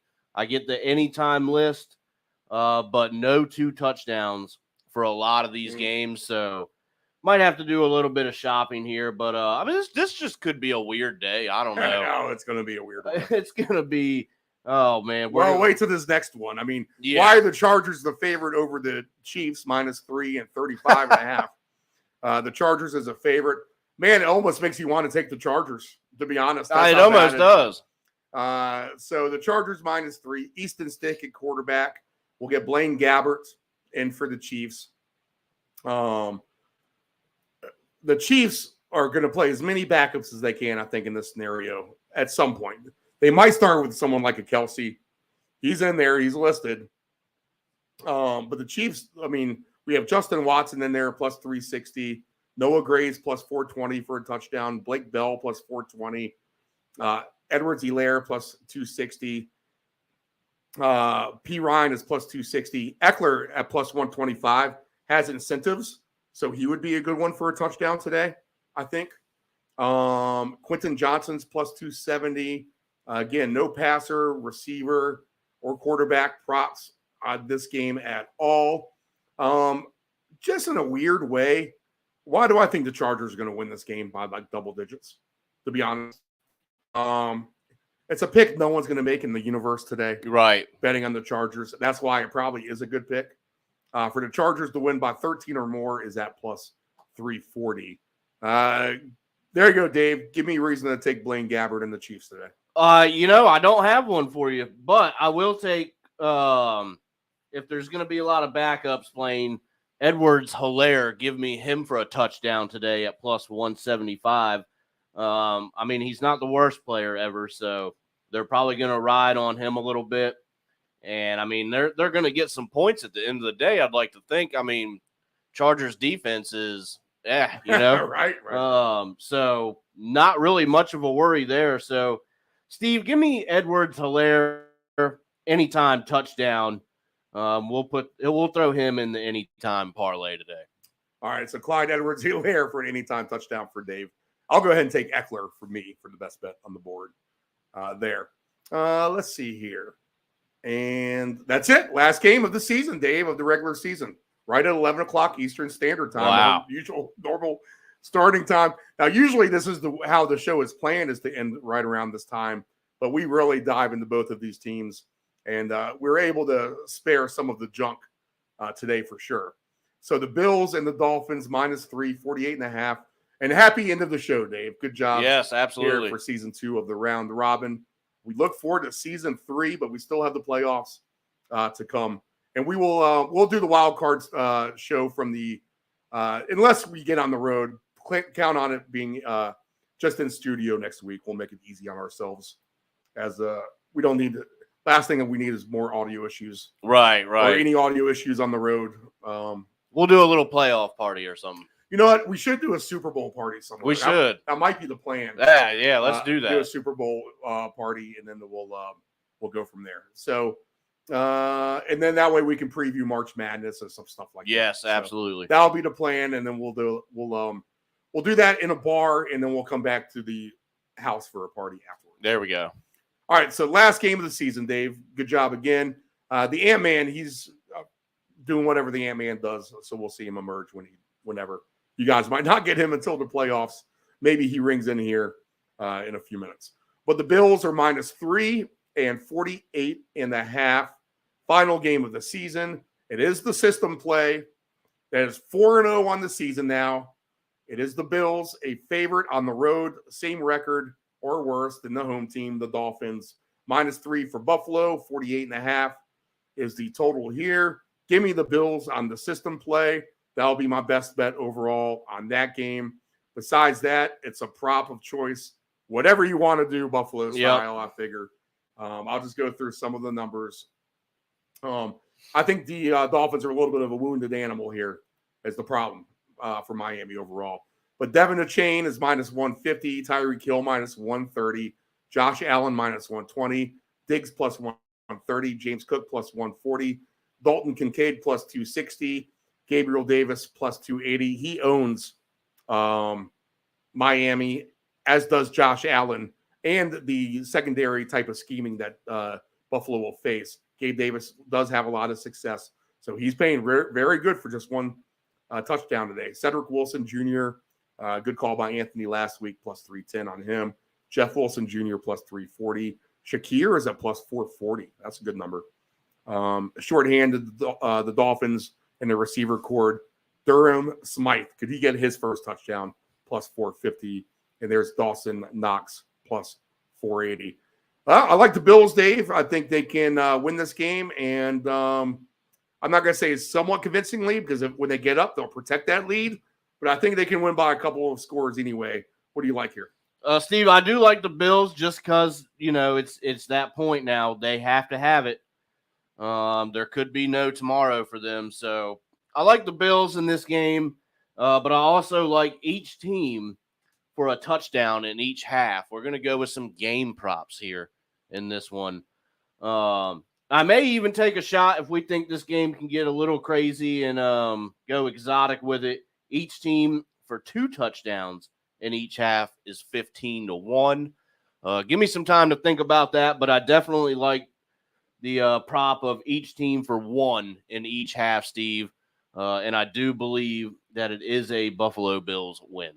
All right, yeah, I do like the Bills. On the O-line, if you do like Buffalo to win by 13 points, you get +350 today. So that's a good number there. I don't want to mess with this over-under. I think this could end up being an under game at the end of the day, kind of ruining everyone's hopes of a super shootout to end the night. I just think Buffalo will control things, handle business, win this game, something like 27-13, somewhere in that neighborhood. And I think they move on and will go ahead and get into the playoffs. So, David, I don't know. I don't know what else to go through on this one. Maybe some 2 touchdown scorers real quick, just in case you need them. Devin Achane +410, Tyreek 5-1, Josh Allen 5-1, Diggs +950, Cook 10-1, Dalton Kincaid 23-1, Gabe Davis, that's a nice price, 27-1. So I might have to throw him into my longer shot guys. That's my one angle. That's the reason why we go through some of this. Shakir 43-1, Dawson Knox 50-1. Passing prop wise, Tua is 262.5 for the baseline. Josh Allen 243.5. We do have receiver numbers on everyone as well. Dawson Knox receiving yards just at 12.5. That seems low to me. You got to figure he's going to have one catch in there somewhere. Right. Dalton Kincaid, 31.5 seems low. Shakir, 25.5 seems low. Gabe Davis, 37.5 seems low. So you might have to hit some of these numbers later on for sure on these guys. Anything else here, Dave? Steve, I don't think so. All right. So there's a lot to go through. Hopefully you took some good notes, put some good tickets together, be smart about it, think things through twice, and hopefully everyone can get out with a nice win this afternoon. All right, so Dave, let's go ahead and cue up our sounder for the 2 touchdown scorers. The most popular sounder. The most popular sounder in the world. Now, I have a feeling we will not have too many 2 touchdown scorers today. I did not come up with many. Well, only one guy short.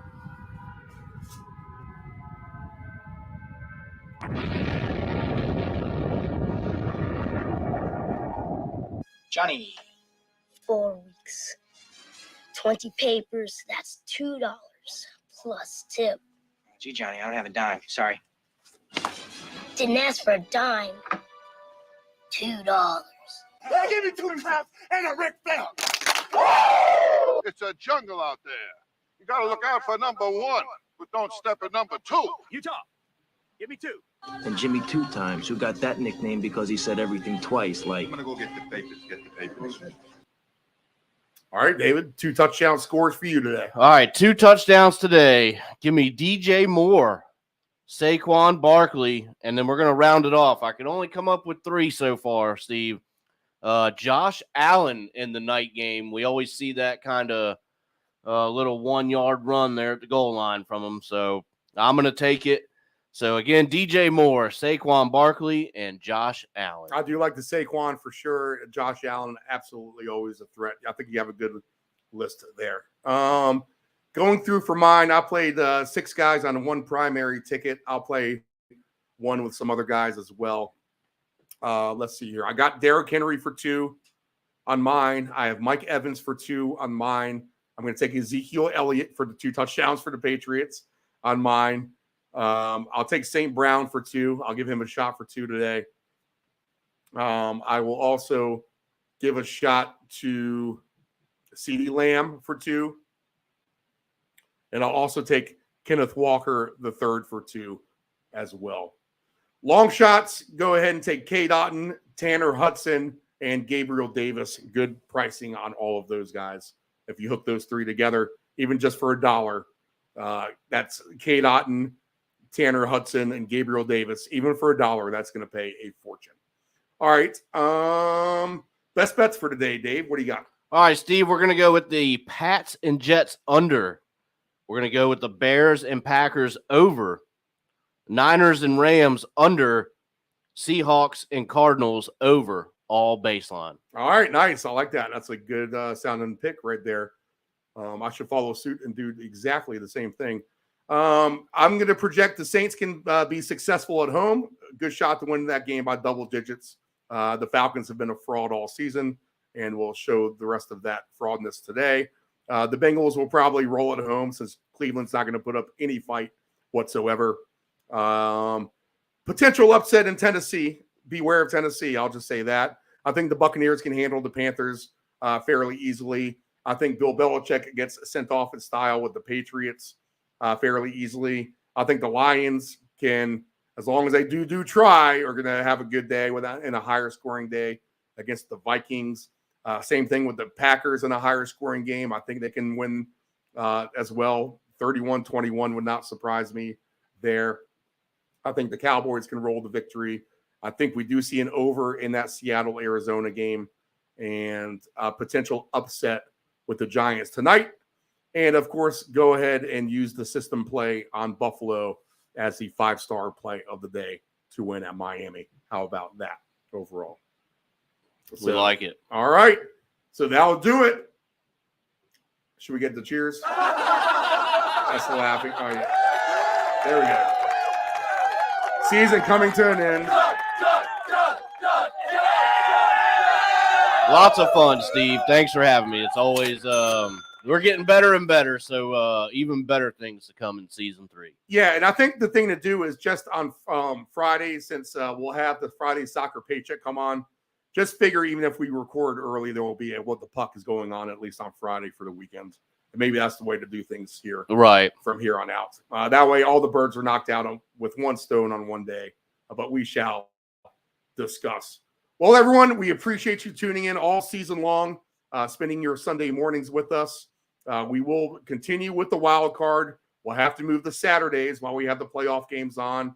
We'll come back in the studio championship Sunday for the normal Sunday show. But we'll do the Saturdays for the program coming up.